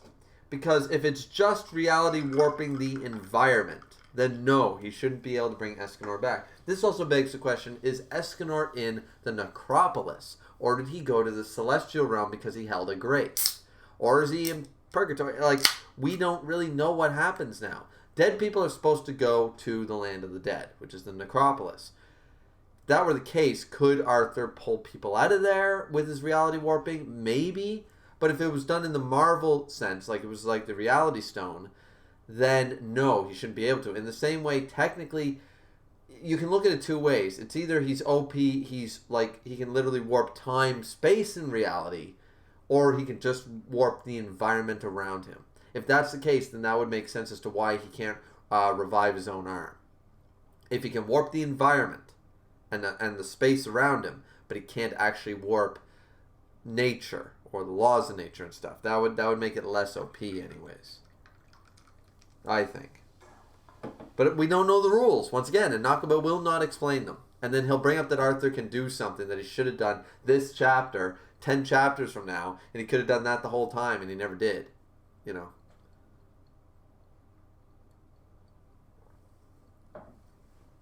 Okay, I got a message here from Vib. Let's see, on my Discord. And ladies and gentlemen, if you have not joined my Discord, go and join that damn Discord. Holy shit, we got 15 people in here. Hi, guys. Lovely to see me. Thanks for everyone for tuning in. I honestly thought I'd be sitting here talking to like all of 2 people for a few hours, and then because it was so last minute. But I appreciate it, guys. I appreciate it. But I did just get a message from Vib. For those of you who don't know, VibHav is the one and only person that helps us all get those One Punch Man chapter translations as early as we do. And Vib is here in my Discord and also has translated the Q&A from chapter 339 for Taizai for us, saying, I asked someone, I just got tagged, here's what we got anyways. It's rough, but here's what we got. It's just explaining the reasons why she's called Bloody Ellie. It's because even though she was trying to protect her comrades, she ended up killing them. I don't know if this refers to her comrades or someone else. And because it was immensely strong. I mean,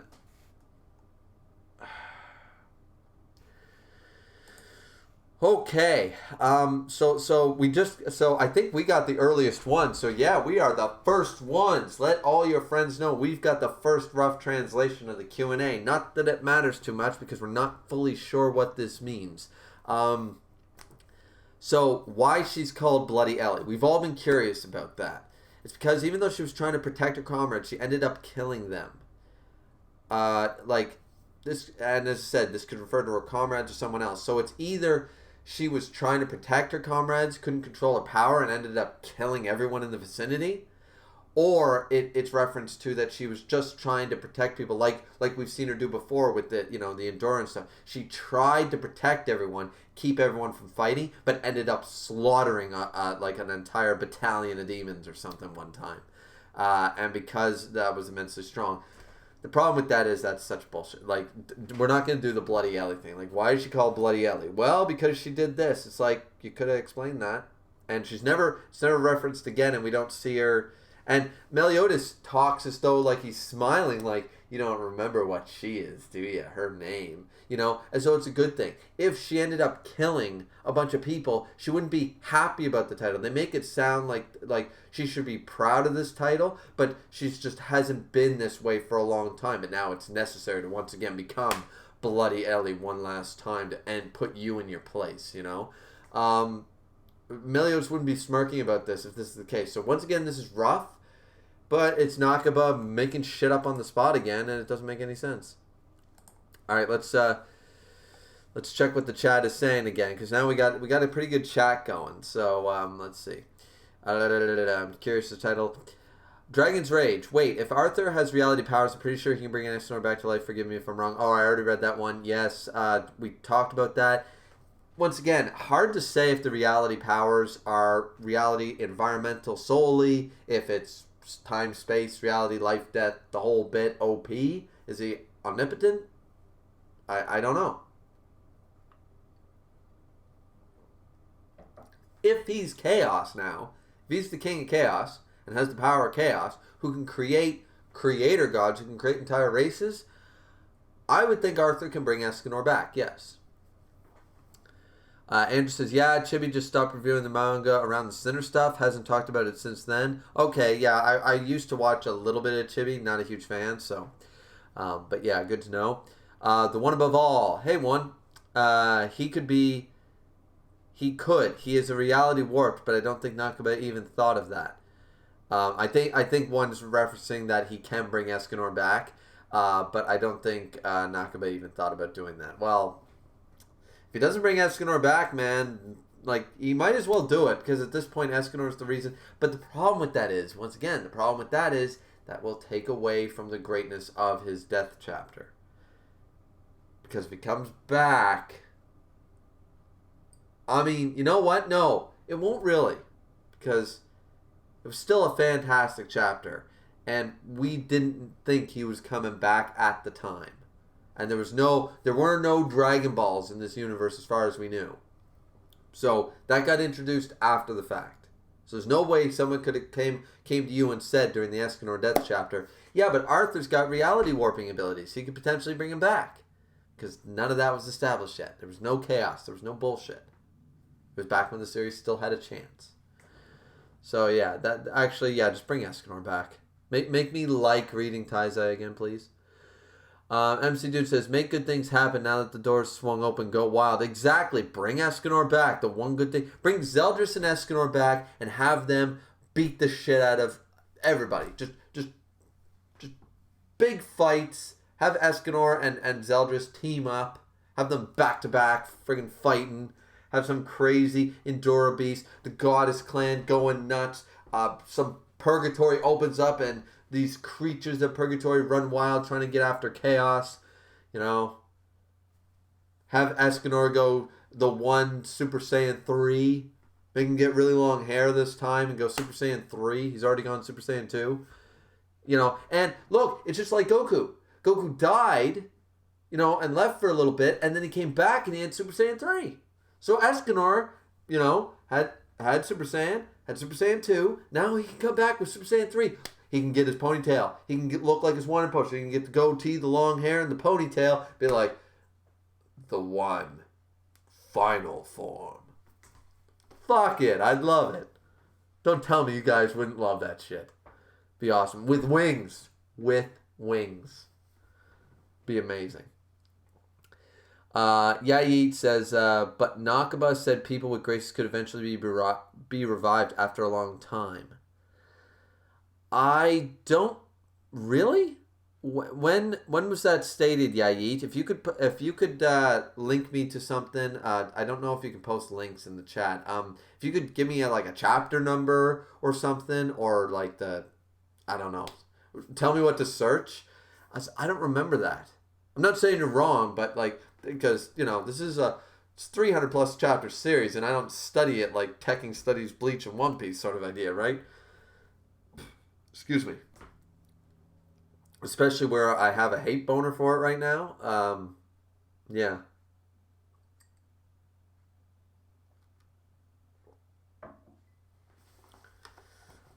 I should check my phone, see if my wife's alive. That sounded morbid.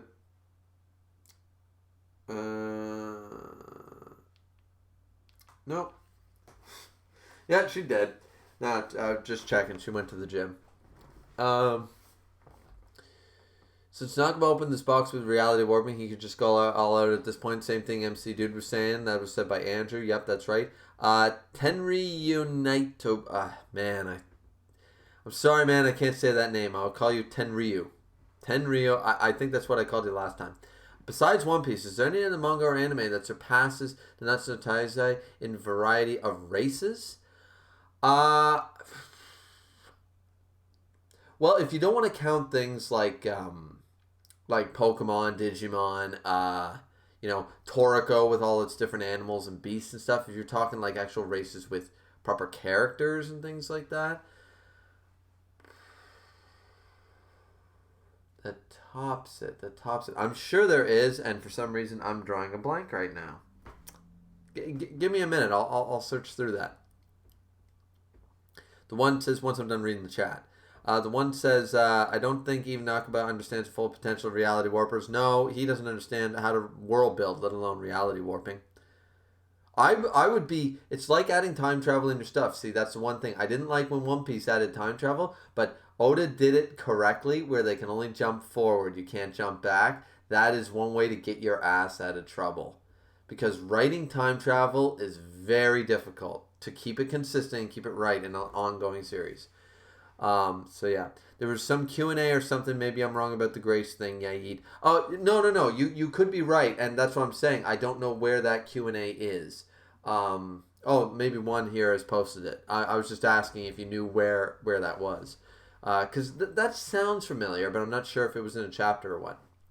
Andrew says, I still want to know what's going on with the Supreme Deity since none of the Archangels brought her up. I mean, somebody keeps saying that Ludoshell said that she's dead or something, or that she's locked away or something, but I have been rereading Taizai, and where does he say that? Everyone quotes Ludoshell for saying that. I still haven't read that part. The one says, in a Q&A, Q, are the Archangels dead? Answer, if they have their graces, they will come back, but it'll take a very long time. Something along those lines. Andrew says probably Gintama and Dragon Ball when it comes to races. Yes, Gintama and Dragon Ball for sure. I can't believe I didn't think of Dragon Ball. But yeah, definitely those ones. But as far as I do remember that question now, and that's a pretty accurate one what you posted. So yeah, but that's referencing only archangels. But once again, Escanor is the exception, not the rule. Once again, I would like it to be revealed that he was the reincarnation of the first archangel, or the first archangel, or like a reincarnation of, because reincarnation is huge in the series. I haven't seen this shit since Inuyasha has more races. There you go. Inuyasha has more races than Taizai. But I haven't seen this type of thing since Inuyasha, where reincarnation was such a heavy theme in the manga.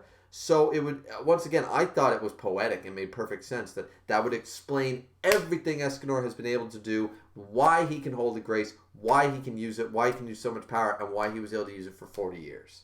And at 40, 45 years old, eventually it became too much for him, going into intense battles, overusing it and stuff.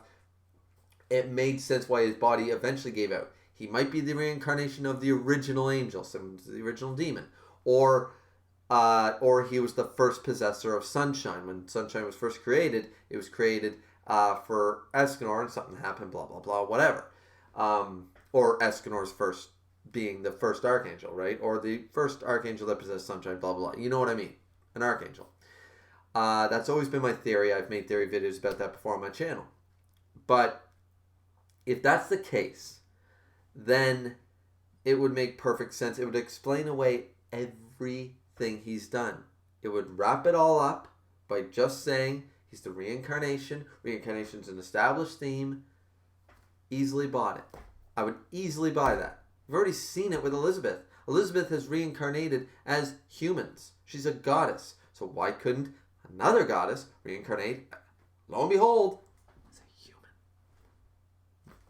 It's the Elizabeth thing. Elizabeth is established proof that Escanor could be the same idea. But they just, for some reason, Nakaba doesn't watch my videos or something foolish like that. Clearly. So Gintama and Dragon Ball when it comes to races. Yeah, Dragon Ball, Inuyasha, Gintama, One Piece for sure. I don't think Bleach has close, but probably under. You got Soul Reapers, Quincy's, Hollows. If you want to go into the subset of Hollows like Vastalordes and stuff, I guess. You got Humans. You got Mod Souls. I'm missing something. I'm missing something crucial. I mean, Visors are kind of like the Arankar, same idea, blah, blah, blah. I guess you kind of got like the Soul King, I guess. I mean, Bleach. Oh, you have like the Beast race, like Komamoru. I can't say his name right now. Saijin Komamoru. Man, I can't say it right now. Captain of the 7th Division. So close, probably. That's 7 races. What do we got in Taizai? We got giants, humans, fairies, demons, goddesses, vampires, beast race. That's 7. That's pretty much all we got, though. What else we got other than were people, demons, fairies, vampires? And don't give me that shit like, oh, dolls count as a race. That's a one. Gothar's an exception. That's a one-off. Same with Bond. Oh, immortals is a whole race. No, Bond is a human. I hate when people say that. Like, Bond is a goddamn human. He has immortality. Doesn't mean he's not human. Zombie Man is a human. Immortals are still humans. Unless they're elves or something like that, you know?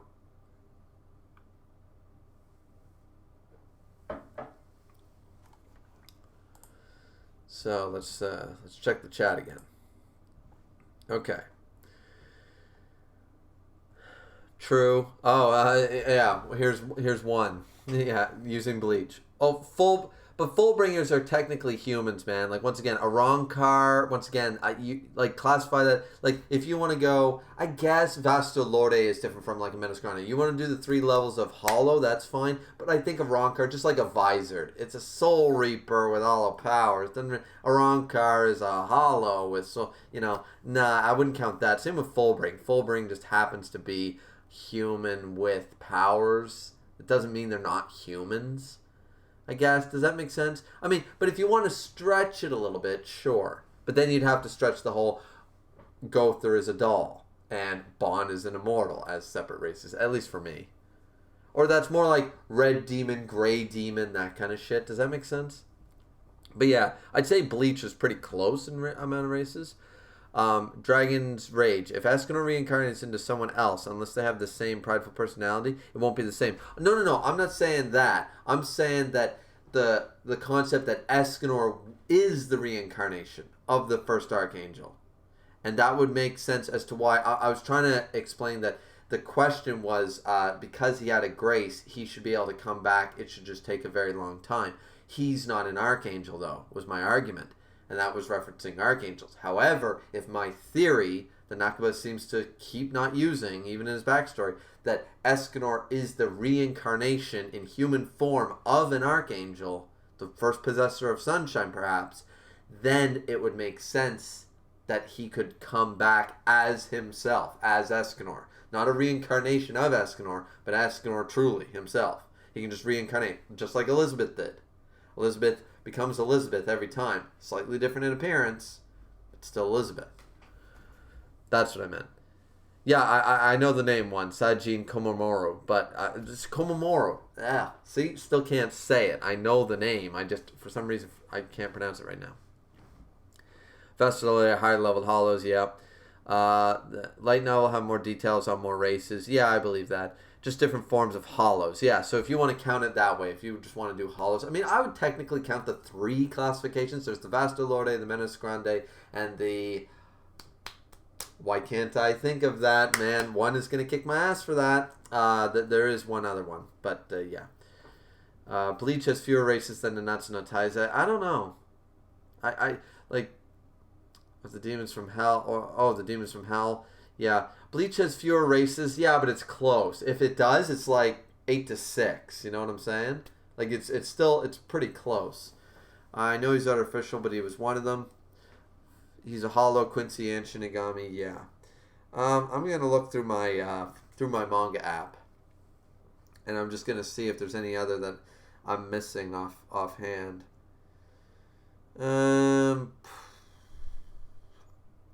Beelzebub had a bunch of different demons, but in the end of the day, they were all one race of demons, I guess. Different types, I guess. That's the thing. You have to kind of consider different. Dragon Ball. I mean, Fairy Tail. No, not really.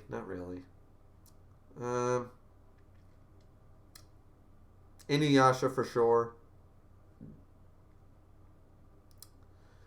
Yeah, Inuyasha for sure. Medica Box, no. Prince of Tennis, no. One Piece, Prince of Tennis. Rave Master, no. Rosary Vampire, yeah, they did. Rosary Vampire and Rosary Vampire 2 absolutely did. Kenshin. Shaman King. See, that's a tough one. Shaman King didn't really have different races. It just had a bunch of different ghosts or spirits. But you could argue that some of those spirits were like, they literally had like the embodiment of the element of fire. That's a race. I don't care. Like, that's different. So, I mean, Shaman King's a bit of a stretch one, though. Once again, Toriko, if you want to count, like, I would definitely count the 8 kings as races, and there you go. You have more races right there. Gourmet cells and all that stuff. So, I mean, Toriko, maybe. But once again, that's a stretch one. So, yeah. Yeah, I'll still go with Inuyasha and Dragon Ball as easy ones in One Piece.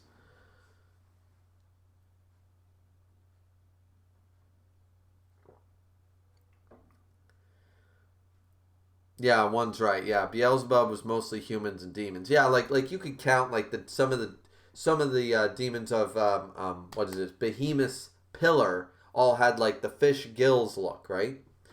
So that was one type of demon. But then you have ones like Beelzebub and Lord N, Baby Bell. They were clearly a different type of demon. In the same way that I would say, once again, the hollows have 3 different classifications. They might all be hollows, but they are different, you know. Like a Vasto Lorde and a Menos Grande are very, very different creatures, you know. It's kind of the same thing like, I don't know. It'd be like classifying. Okay, you have canines, but or cats. Cats. Okay, well, I'm not talking the different breeds between like a tabby and a black cat, you know, or one of those, a mink or a cat or something like that. I'm talking like, well, you have tigers, lions, jaguars, leopards, cheetahs, house cats, bobcats, lynxes. Those are clearly different. They might all come from the same idea, but by that logic, you could say, that's what I'm saying. So it depends on what you consider. There's a good argument for either one. But it's kind of like, you could say giants are just big humans. They're just really strong, big humans. So it's hard to go under. Or more so, vampires and the were species. That's a better example. You could classify them under human if you don't want to classify like Menos Grande and Vasto Lorde as 2 different races. Then I would say, well, A vampire is a human who's a vampire, and a Vastalorde is not a Menos Grande in any way, shape, or form, So it's kind of hard. There's an argument for it, anyways. I can see myself conceding that one, but does Yu Yu Hakusho have more races? Don't know. I haven't seen Yu Yu Hakusho in a very long time. Nakaba did the point to make you. So what would Nakaba have to do at this point to make you drop 7 Deadly Sins once and for all, Andrew? As I said, at this point, I really want to stick through to it. I really want to stick with it. It's just frustrating because today just pissed me off. That's why I made this 2-hour stream. Because I felt like I would have been downstairs recording for 50 minutes just ranting about one page of this chapter, about all my problems with the series, the direction, and what Nakaba has done as a whole. So I feel like I've been doing that a lot more lately, and I did not want to do that. So that's why I'm doing this, to kind of get it off my chest. So tomorrow when I make the review, it'll be out tomorrow, and it'll just be, it'll be copacetic. It'll be fine. It'll be 15, 20 minutes. It'll just be about the chapter. I will bring up this live stream and I'll say, look, I got some big problems with this. If you want my full rant and tangents, go to see my live stream. The video's up on my YouTube already, and that's all I'm going to, so I can move on with the chapter and just talk about what I think is going to happen and talk about the chapter itself. But what's going to make me drop it? I should have dropped it at chapter 300, but Escanor was still alive. That's the problem. Escanor was alive. Was Escanor not alive, would have probably dropped it. But Escanor was alive. Escanor kept me going for these last 30 or so chapters. Now he's dead, and it's going to be a tough one to stick with it, honestly.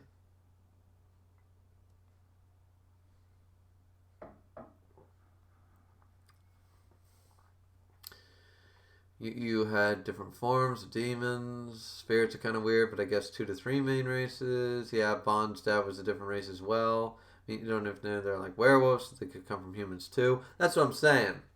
It's like if you have, and yeah, guys, I'm just really quickly reading through that. I mean, yeah, that kind of counts like humans. That's what I'm saying. So yeah, kind of have to decide for yourself, because I would argue that if you count Bond's father as a werefox, as a separate race because they're werefoxes, then I would have to count the distinction between, maybe not a Rancor, once again, not a Rancor, but in the terms of the Hollows, it's like, it'd be like a Soul Reaper. A Soul Reaper is just a human with Grim Reaper powers.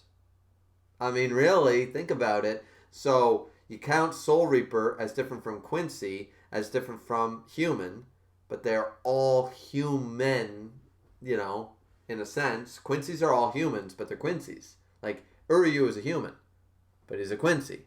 Right? You see what I'm saying? So, once again, it depends on what you consider. So, if you consider that, I would have to consider the three main Menos Grande. I gotta look that up now. It's Vasto Lorde, Menos Grande, and there is a middle one. I gotta look it up now.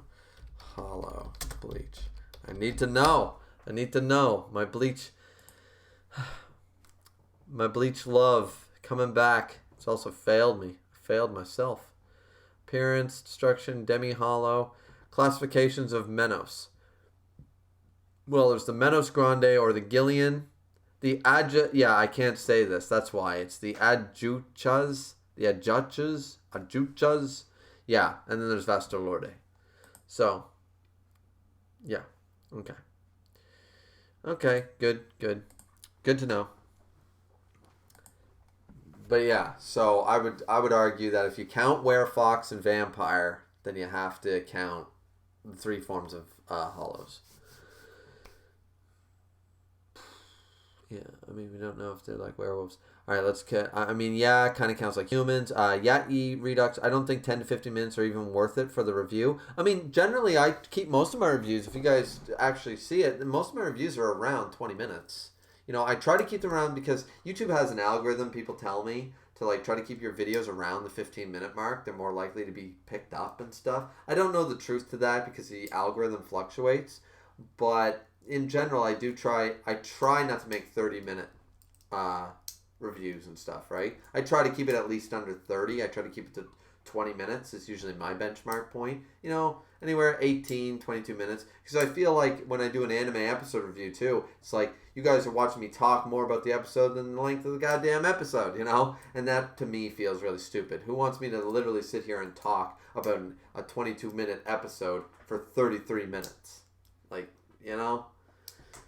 So that's why I'm doing this live stream. I like doing live streams. I like talking to you guys. You guys come up with good topics and stuff like that. So, yeah. Let's see. If Nakaba was smart, he would know that he created characters that can resurrect all of the dead. Yeah. Yeah, if he was smart. It's called plot holes for a reason. Yeah, Redux, you're not wrong. He's trying to solve them, but it's just creating new plot holes. Yep. He did that or a few chapters ago when he tried to explain that Merlin was the new Aizen of Taizai, pretty much. And all that did was try to retcon all her inconsistencies throughout the series, trying to make her this master planner. The problem is Nakaba didn't plan it that way, and the inconsistencies and retcons are still there. They're just more now. And then because you recognize that, then you see that all he did was explain away 2 or 3 inconsistencies and create 5 or 6 more on top of the ones that we know is just a cheap trick. So it just makes it all worse. What if you take a break from Taizai? From Dylan. Potentially. I mean, I might. I'll read next chapter. I'll read 340. I'll review 340. And then after that, maybe I'll see the direction 340 is taking. If I've got something to talk about, I'll talk about it. How's that? But I am a stickler. I don't have OCD or anything like that. But I do like my ship complete.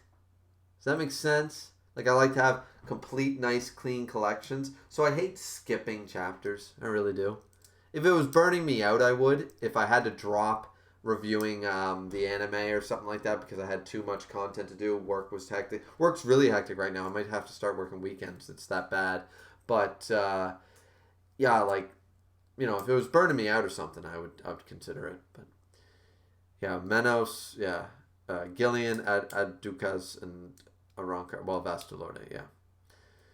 Eric, the only reason people would get mad at Escalon for coming back is because Makarov from Fairy Tail came back to life too. Only difference is he's like over 100 years old while Escanor is 40.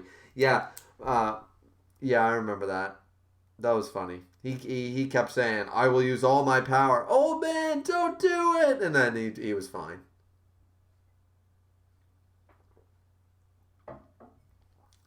That shit was pretty funny. I don't think Nakaba is really trying to fix things. I think he did with that, but I don't know. Tenryu. Menos are just different levels of hollows, just like how Digimon can be separated into different categories of evolutionary stages. Fair, but once again, then you can't count, if you're gonna like include all the way from like Stark and Ukiura and all of them, and you can count all the like Nell and her 2 companions, all the Espada, all the Arankar, all the Hollows, all the Gillians, all of them as one race, then you can't count Bon, you can't count Gother, you can't count Vampire Gelda, you can't count Bon's dad. They're all humans. See? So you eliminate a couple of races in Taizai if you do that. That's just my opinion. It's just my opinion. But it's the same thing, like as I already explained before, you have humans. Well, Uryu is a Quincy, but he's a human. But Orihime and Uryu are 2 different races in Bleach. I don't think that's really debatable. Even though they're both humans, she's a human, he's a Quincy. It's still a different race, you know? At least I think so. I don't know. That's just my opinion. Eric, he has his whole life ahead of him. Yeah, poor Escanor. Andrew, I feel like the one thing that started all this Merlin is remembering that she had infinity after getting turned to stone by Gallon. That's when it started. Merlin was fine with her absolute cancel. Why they gave her infinity? Infinity was the start of the downfall of Merlin. Absolute cancel was powerful but not broken. It just meant, and we saw Chandler use it, it was fine. Absolute cancel was cool. It made sense for such a high tier character like with the namesake Merlin. Merlin holds a lot of weight, just like King Arthur. You put a character called Merlin in your story, you're gonna get like you imagine writing a story right now and saying from Gandalf, Merlin, Dumbledore. You say something like that. I know like it wouldn't work, but just for a moment, that namesake is going to carry a shit ton of weight with it. Like Dracula. You make a story and you make like Alucard. You make Dracula, you gotta make him OP as hell, right? Because he's Dracula. You gotta make him worthy of the recognition that fans across the world no, you don't even need to know what anime is to know who Dracula is, right? So, a perfect example right there.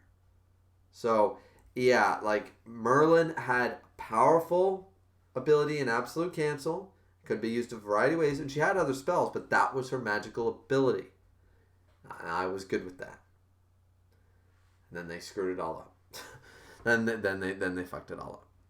New Dawn Horizon was saying something and message retracted, okay? Dylan says, I love your tie-dye reviews. I meant for your own health. Yeah, because it's a Monday night and I seem to be going through this bottle. Thank you for your concern, but I will be ending the stream soon anyways and stuff. And I've only had about that much of the bottle. So we're doing okay. Actually, this stuff you can't buy anymore.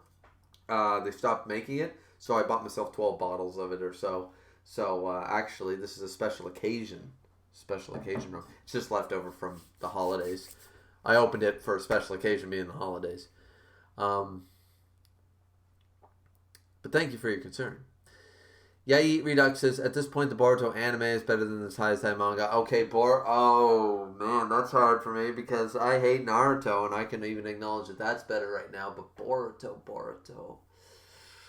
Oh, man, I you know what? I'm not going to weigh in on that one because my hate for Boruto, like, I have zero love for the Boruto manga story at all. I have zero love. I can respect Naruto for some things and some characters. I've got nothing for Boruto. I still hold some passion and love for Taizai way, way down. And that 1% beats out 0. So I'm not going to really weigh in on it, but I think I kind of did. So Nakaba tried... New Dawn Horizon says Tabata. Did you mean Nakaba tried the Aizen stunt in the Elf arc of Black? Oh, Tabata. Oh, from Black Clover. Sorry. Tried the Aizen stunt in the Elf arc of Black Clover, but failed.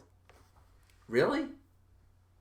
When did they try the Aizen stunt in Black Clover? I read through Black Clover on a week-to-week basis, but I kind of fell off following the dialogue too much around the Elf arc. The Elf arc kind of didn't bore me exactly, but I wasn't super like following every character and following all the plot lines. I kind of dropped off on the dialogue, the storyline portion of it a little bit, and was just reading it for the fights and the visual, just watching Yami slice shit up pretty much.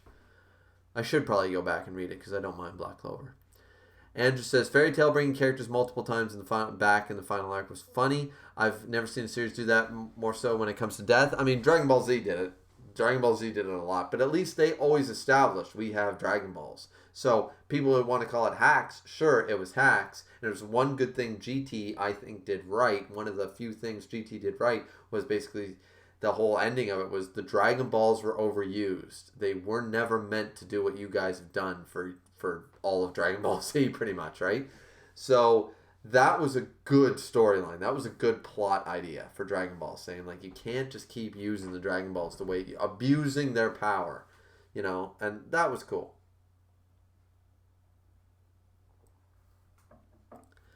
Could Escanor defeat all of the Espada 1v1?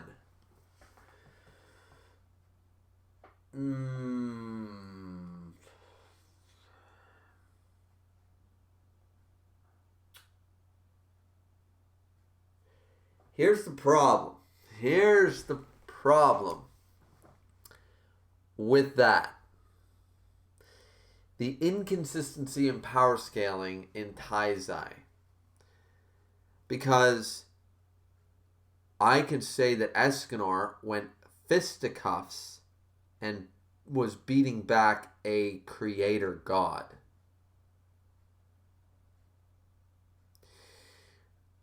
Saying that, that would imply that, hell yeah, he can 1v1 the Espada.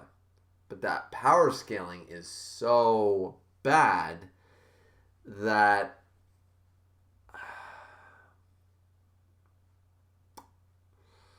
I think he could take on a number of the Espada. I don't know if he would beat... I kind of got a feeling about Ukiora, you know what I mean? In second release form. I got a feeling that that might be the... You know, I think he can beat Baragon. I think he can beat Halibel, Noitora, everyone below Noitora. Absolutely. He can definitely defeat rank 5 and below. And Halibel. The only ones I'm kind of curious about are Stark, Baragon, and Ukiora second release. Those are the only ones I'm kind of curious about. Yeah. I'm curious about that one. What do you guys think, though? Anybody else interested in that question? Do you think Escanor... I know one. I know you are. Don't think you can defeat the whole Espada, especially those that had a level like Baragon. See, I think the fight against Baragon would be a good fight, but I think, like, this is the question. It's not high diff, low diff, anything like that. Could Escanor beat them 1v1? I think there's a chance that Escanor could beat more than half of them.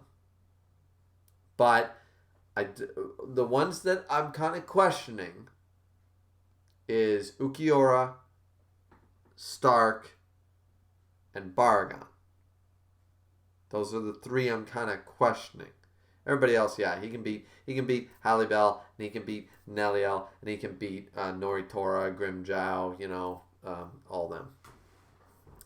Definitely. The one, not remembering Infinity, but I forgot who I am, but now I remember. That was the moment. That was the moment of the downhill spiral, wasn't it?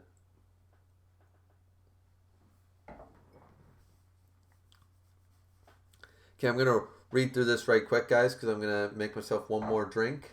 I got, or two more. I got enough, but I need some ice. I really need some ice. Man, this stream's going on a long time. How long is this?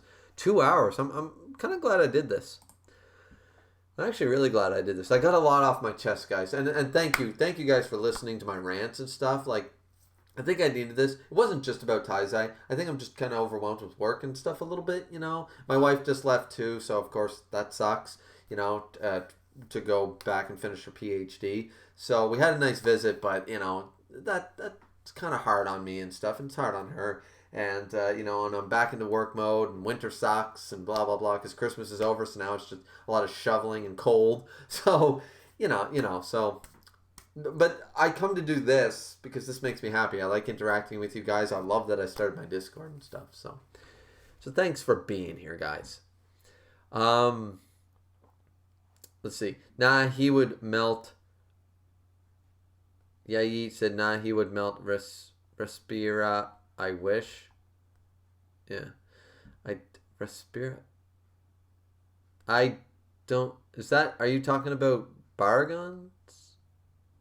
Respira. What's Respira? Am I forgetting something? Is that Ukiora's death spear? It is... Oh, man. I feel terrible. I used to be, like, a Bleach. Like, I used to watch the... Like, Tekking do those, like, challenges on YouTube and stuff where he would do the whole Bleach quiz thing. And I'd be right up. I wasn't as good, but I used to be a fountain of Bleach knowledge. Now I feel like shit. One says, DBZ, death? What us that? What is that? Is that food? Yeah, pretty much. That's DBZ in a nutshell. King Odin's here. Hey, bud. King Odin, for you guys who don't know, leaves me those massive ass essay level paragraph comments on some of my videos, so usually my Taizai reviews, and I really appreciate it, actually, because King Odin does a lot of, he goes a lot in depth, and he does it respectfully, even when he, like, the last couple of chapters, he's really disagreed with me. I assume you're a he. I'm just assuming with the title of King, Odin, Zeus, and Mr. Pace. I'm kind of assuming with four males in that name. I'm assuming here. But in 2020, you can't assume gender or sex, or is it gender or sex now? Because they used to be synonyms, now they're not. Whatever. We're not getting into that debate on my channel. At least not yet. But yeah, so he leaves me these huge ass. I'm glad he can make it though, even though it's going to be ending soon. He leaves me these huge things, and he disagrees with me, but he's always respectful about it. That's the main thing I want to say. Shout out to King Odin right now, is that he's always very respectful, even when he says, "Look, I think you're hating on the series a little too much," or "I disagree with a lot of what you're saying, and here's why, and here's what I think," and stuff. That's all you have to say. You don't need to be rude. You don't come at me and say, "You know what, you're fucking wrong and you're fucking stupid." I'm not gonna take you. I don't care how good your point is. You know, like you could tell me my hat is gray, and I would tell you it was black just to spite you because you insulted me. You were a dick about it. You know.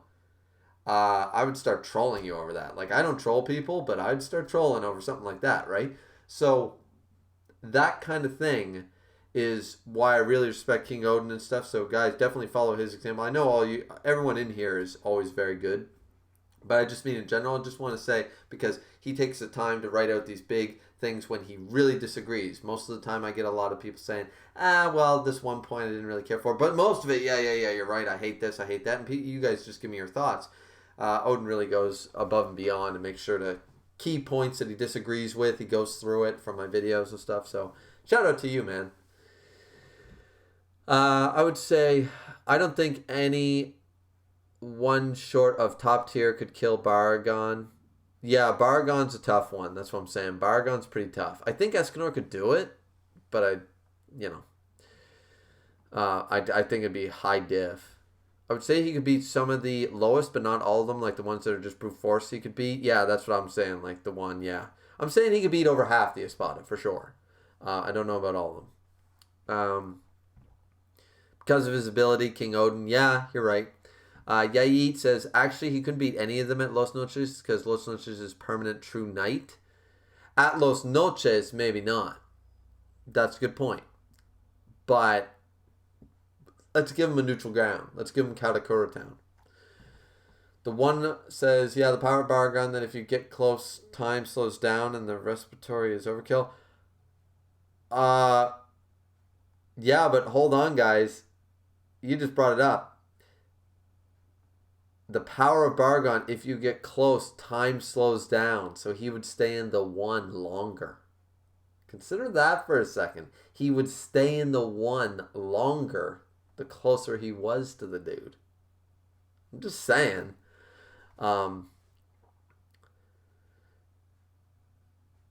thought time sped up, not slowed down. No, it's slow. Yeah, you're right. It slows. No. Yeah, I don't know. Anyway, he could beat everybody but Baragon. Yeah, King Odin. I'm sitting there. Rate. Sorry, I'm actually, for once, I'm getting behind on my chats. Jesus. Tenryu says, rate Nanatsu's world building from 1 to 10. 0. It's terrible world building. It's a good world with a lot of potential, but the world building itself after 338 chapters is the worst in any manga I've ever read. It's the worst in any fiction I've ever read. I've seen better world building from established reality worlds. Like Lucifer, the TV series with 4 seasons on Netflix, used to be on Fox or something like that. I used to watch it there. They are in the real world, but they establish more about realms we never see than Taizai does about its own goddamn world where the characters are in, for God's sakes. Like, nah, Nanatsu no Taizai's world building had a lot of potential and was good, and it was fine for the first season, first arc, but after we got the Hendrickson fight and stuff, it was time to start elaborating, building the world when we were going to have these big god tier characters in the series. Like, we were talking people that could blow up mountains. Now we're talking about people that can destroy entire countries. So now you need to establish some more world building. And we got all these races and all these realms that we know nothing about. It's terrible world building. A lot of potential, no delivery. Didn't Taizai used to have power levels from Dragon's Rage? Yes, it did. It dropped that just as soon as... Once again, Dragon Ball Z did the same thing. Knew it was a problem. King Odin said Bargon has special hacks that protects him. True. The one says, yeah, but like Dragon Ball Z, it went out the window fast. Just what I said. Yep. Yayeet says, I think Bargon was a little too inconsistent too, but it worked out with Kubo. Yeah. See, Kubo was a more competent writer too. Than I think so. Maybe I could see him winning given the thing he has. Yeah. Eric, thumbs up. King Odin saying you should have me on for a review, Griever. You and I would have a good conversation. Yeah, dude. Join the Discords in the description box down below. If you join the Discord, I do have an ability to sort of set up a audio thing. I used to do one with Keishan Prime.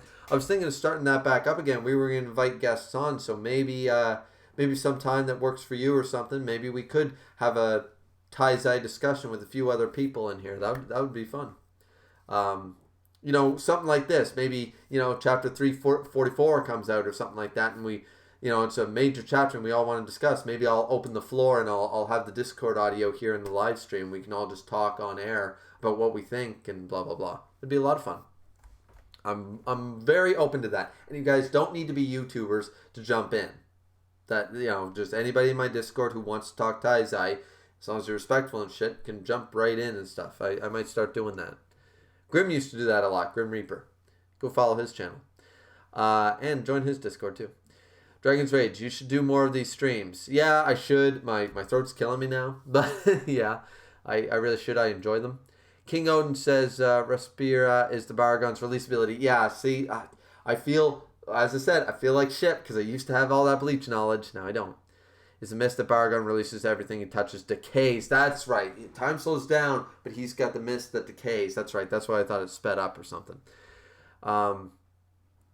King Odin says, your Taizai reviews are some of the best around since Chibi stopped. Oh, you didn't get here early enough. I mentioned Chibi. I wasn't the hugest fan of Chibi. Nothing against the guy. Just didn't like his, not a huge just fan of his videos.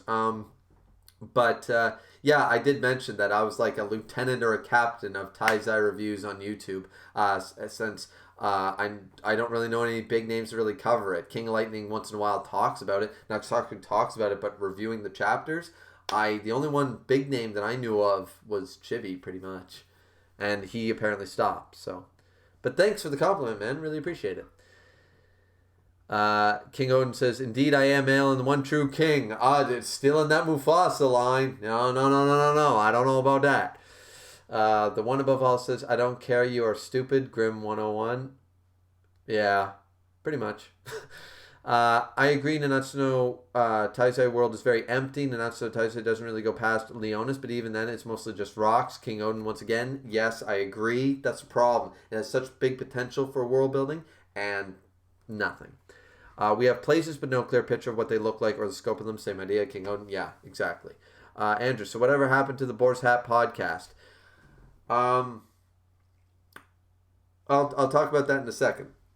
King Odin says, last chat, finally. I'm caught up. I'll do it anytime, Griever. Just have a few drinks with me because this chapter is too abstract for my taste and the easiness of cast deaths makes the cliffhanger seem not worth it. We finally agree, man. You'll enjoy my review then, and definitely go back and watch when you get the chance. The stream will be over shortly. I said that like 10 minutes ago. The stream will be over, but it'll definitely be uploaded soon, so you'll be able to go back and watch. I rant about this quite a bit. If you're interested in my tangents and my rants, watch this. I'll be doing a bit bare bones for the review, honestly, but I need to get this off my chest because otherwise this would have been a 45, 50 minute behind the bar review and it would have been me ranting about the series in general. So definitely do that if you're curious because we actually agree on this. I'll say you are the Unohana of Taizai, not quite Yamamoto, but still one of the best. Praise the first Kenpachi over here. Yeah, damn right, I'll take that. Or you could have called me Shusui. I would have taken Shusui. The one, yeah, mostly faraway images, and that's about it. Or a flashback of a place, that's about it. Yeah, that's pretty much it. They need an original Gotei 13 origin, Yat-Yi Redux. That is true. And when we get back, I'm just going to get some ice and take a piss. We are going to talk about the Boar's Hat podcast. Andrew asked that, and I did not forget. Stay tuned.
All right, boys and girls, we be back. I don't think there's any girls in here, but just in case. I wouldn't want to disclude anybody. MF and whatever the hell else you call yourself. I like to call myself a ficus. I don't really. I'm just doing jabs at the sensitivity of people in 2020. As per usual. I've had when I start getting political, I've had a little bit. All right. So we lost a couple of people here, definitely. 6 likes, but we only have 8 people still in here. Guys, I said I would be right back. Jesus. But yeah, okay. So we're going to talk about the Boar's Hat podcast right quick before I get into the other chat. So actually, Grim stopped doing the Boar's Hat podcast because basically it was just turning into arguments about, or not, it wasn't even arguments. It was about the fact that he wanted to make a podcast where people, they could argue if they didn't like it, but he didn't want to make a hate cast. Does that make sense? So everybody was dissatisfied. Everybody was just ripping on the series for a few in a row. And he was trying to fight back, and all it did was create arguments. And what he might actually not have agreed with it all, but what he was trying to do was keep momentum and keep praise for the series alive. There's no point in reviewing and having a whole podcast where you get a bunch of guys together from YouTube channels getting together just to rant and hate on a series. You get them there to rant and love on a series, but not to hate on it. That's just creating slander videos and stuff, and it was leaving a bitter taste in his mouth. So he eventually ended it, and then he started doing his own thing with the weekly roundups, where a few people join up. And he just did a Boar's Hat podcast though, for not this chapter but the last chapter. He did it by himself. He didn't invite anybody, as far as I know. I know Zarsel, who was a main staple on the Boar's Hat podcast, he ended up joining at the end there. I didn't catch the whole thing, but yeah. So maybe that means he's starting it up again. I might go back on if he asks me, and I'll try to keep myself a level head, because I really don't like Tai-San right now. But we'll have to see, because I understand why he stopped doing it. I mean, you had Sundown and Keishan and me and Soraya, and you had Naya in there, and sometimes Fang Streitzer and Grim, and nobody was happy with the direction. So it was just one of those, right? So I think that's a good summary of what happened. I'm upset by it too, because now I'm not a part of any podcast. That kind of sucks. I'd like to be. I'm not a huge enough fan of One Punch Man to ask to join that crew.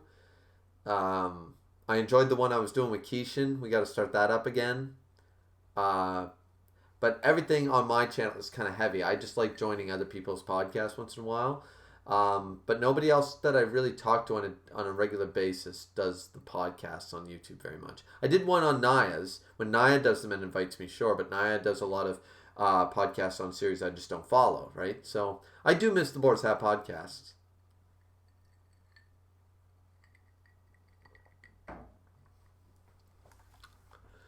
Okay.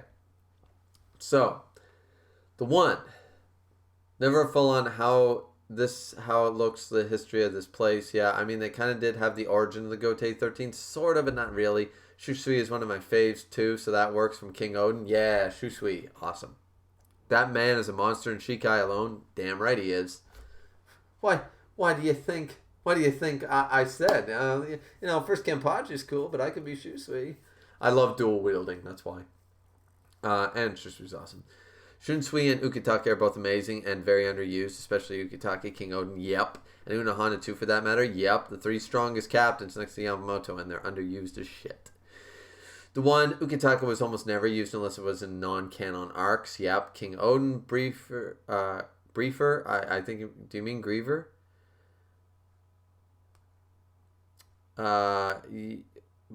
You should turn your mic off so we don't have to hear you piss.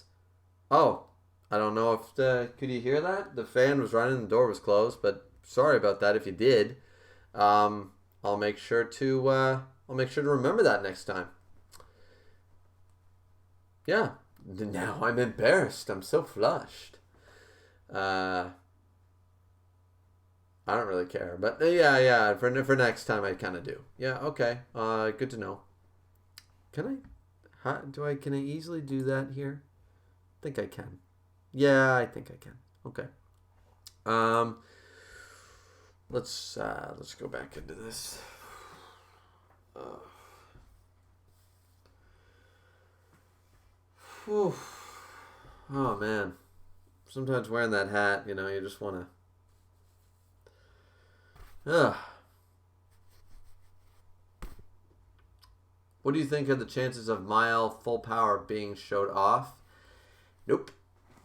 I think we already saw that. He one-shotted the center, which he shouldn't have been able to do, but he did it. And then that was the end of it. So no, I don't think we'll see that. Huh, my eczema's acting up again. Uh Yeah, I'm with the one. I don't think we'll ever see that. That's ironic. I said the same thing. Andrew, so he was trying to keep the balance through some of the controversial chapters. Yeah, Grimm was trying to do a good job. I just wish he had messaged us and let us know that, because he got kind of pissed one time when he was saying he wasn't feeling the Boar's hat because of this reason. He told, as far as I know, I don't know if he told everyone, but I remember being in his Discord heavy back then, and he told us that sort of after the fact, after the damage had been done, rather than after the first one or maybe the second one saying, guys, we got to lay off the hate, I don't like these type of videos. I understand it's a fine line to draw, but he should have mentioned it, especially to someone like me who is very boisterous, and and Zarsel too. Like, he should have mentioned it to the more bigger voices, I guess, on the podcast, or not the bigger, but the louder voices, shall we say? I know what I am. Should have mentioned it to us, just even private message, and just said, look, I know you're unhappy with the current direction of Taizai, but you got to roll it back a little bit. I don't like all the hate on the podcast now. It's not, it's feeling toxic or anything. He could have just, but by the time he said it, he was through. The damage was done, and he just wasn't feeling it anymore. And it was like, okay, it was a little too little, too late. That's the problem. Now, this was a year ago. I mean, ironically, 2019. It's 2020, but I might be remembering it a little wrong. So, but that's from what I remember. I remember him mentioning that was the reason, but it was after he stopped doing them. So, the Goddess Clan definitely needs more love, so we can see more of what they can do. You're preaching to go preach to Grimm on that one. He loves the Goddess Clan. He wants to see a lot more from them. Andrew, because the Demon King is probably the lowest part of Seven Deadly Sins. That and Merlin. It's really sad how the goddesses were treated. Yep. I draw comparisons to the Demon Clan magic with theirs, though. Ludichel's attacks can be paralleled with Sanctuary as perfect cube. Sparkling Drive is a version of full counter. Yeah. I mean, yeah, it's true. But they don't get enough attention. Yep. King Odin's right again. The one says laterally SDAA, so Supreme Deity, Archangels, Lance Corporals, and the fight of that was about like 4 to 6 spells from them alone. Yeah, I agree the Demon King was not very imposing of a god, but he suffered from a manga villain syndrome of plot-induced stupidity. Andrew saying, thanks for the explanation on the Boar's hat, I assume. Yeah, no problem. Open book here, pretty much. If Grimm was in here, he could tell you. Maybe I'm wrong, but that's the way I remember it. Which sucks because it doesn't give me a chance to talk to my boy Sundown Rider. Go check out his videos. Sundown and I usually agree, and I find he's got a little bit. Sometimes he remembers a couple of those obscure Arthurian legend details that I tend to miss in my reviews. So it's always nice. But yeah, King Odin, I just want to say one thing. I agree that Demon King was not very imposing of a god, not after chapter 300, but before then. Remember when he was the big, shadowy, Viking-looking fucker? Like in Purgatory? He was intimidating as fuck. I was like, I totally bought that dude was a god. Like, before we knew he was officially the creator, once again, that's a big retcon inconsistency that he created the demon realm and the demon race in that way. But even before we knew that, I believed he was like God tier, like he could warp shit, like the just superpower, the magnitude. Like I bought the world will crack apart with his magnitude of his might in the mortal plane and stuff. I bought all that. That was fine because he was so up here in power strength. He might as well have been a god in comparison to the mortal plane, whether he was a true god or not. It could have been left ambiguous. It was fine. He was imposing back then. It's after we found out he was a cookie cutter villain that was the problem. Oh, that's what you mean. Never mind. I missed it. I missed your reasoning. My bad. The one says the Demon King was imposing up until chapter 285. Yeah, pretty much. That's when things went downhill. For the Demon King Meliodas and Demon King Zeldris, exactly. When he was back in Purgatory in his Viking helmet and his big beard, he was intimidating, and we were all looking forward to what this dude was going to do when they actually had to fight him and try to win.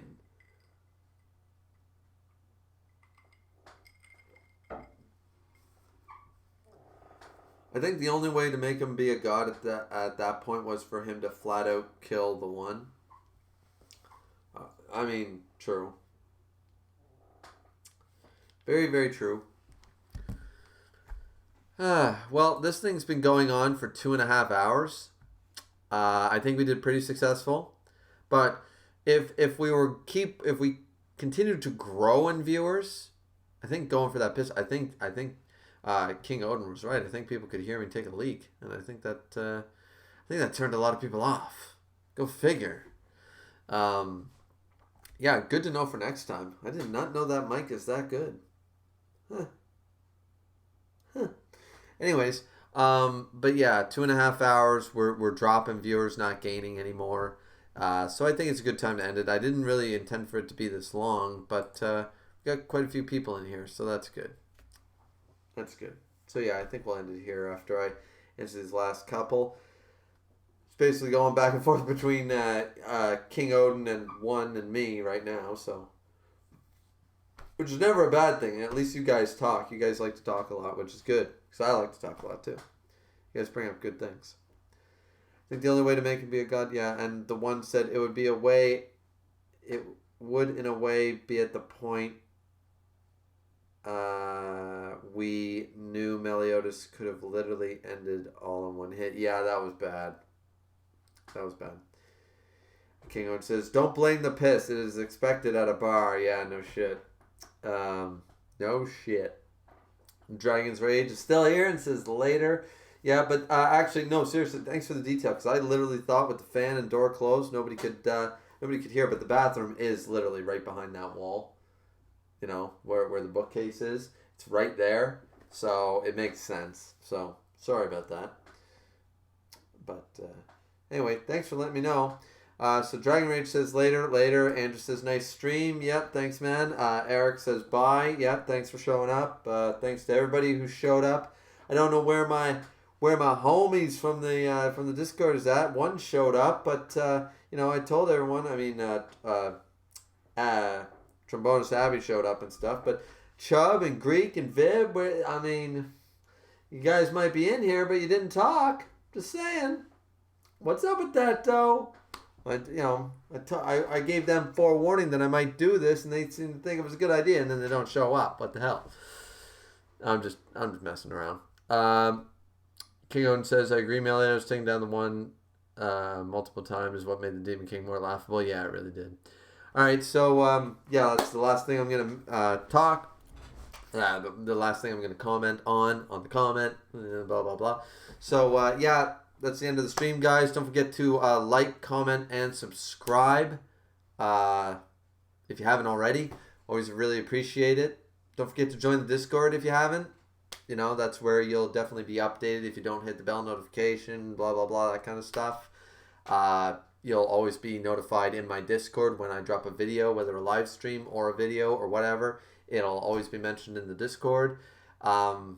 And there you can just chat to me if you don't catch these live streams, you just want to ask me a couple questions or want to post a theory or something. Sometimes it take a while to respond. I am kind of a busy old man at this point. But I do try to get back to everyone if you tag me. So yeah, be sure to do that. Yeah. All right. Well, I guess that's it. I suck at ending the live streams. I really do. But let's just end it the normal way. So this has been Griever with your 7 Deadly Sins discussion type live stream thingy, where we also talked about Bleach for a little bit. And we talked about chapter 339, which the review will, of course, be up sometime tomorrow. I have to make it still. But thanks, guys, so much for watching. This has been Griever, as I already said. It's gonna suck at ending these things. Drink responsibly. We'll see you next time. Peace out, guys.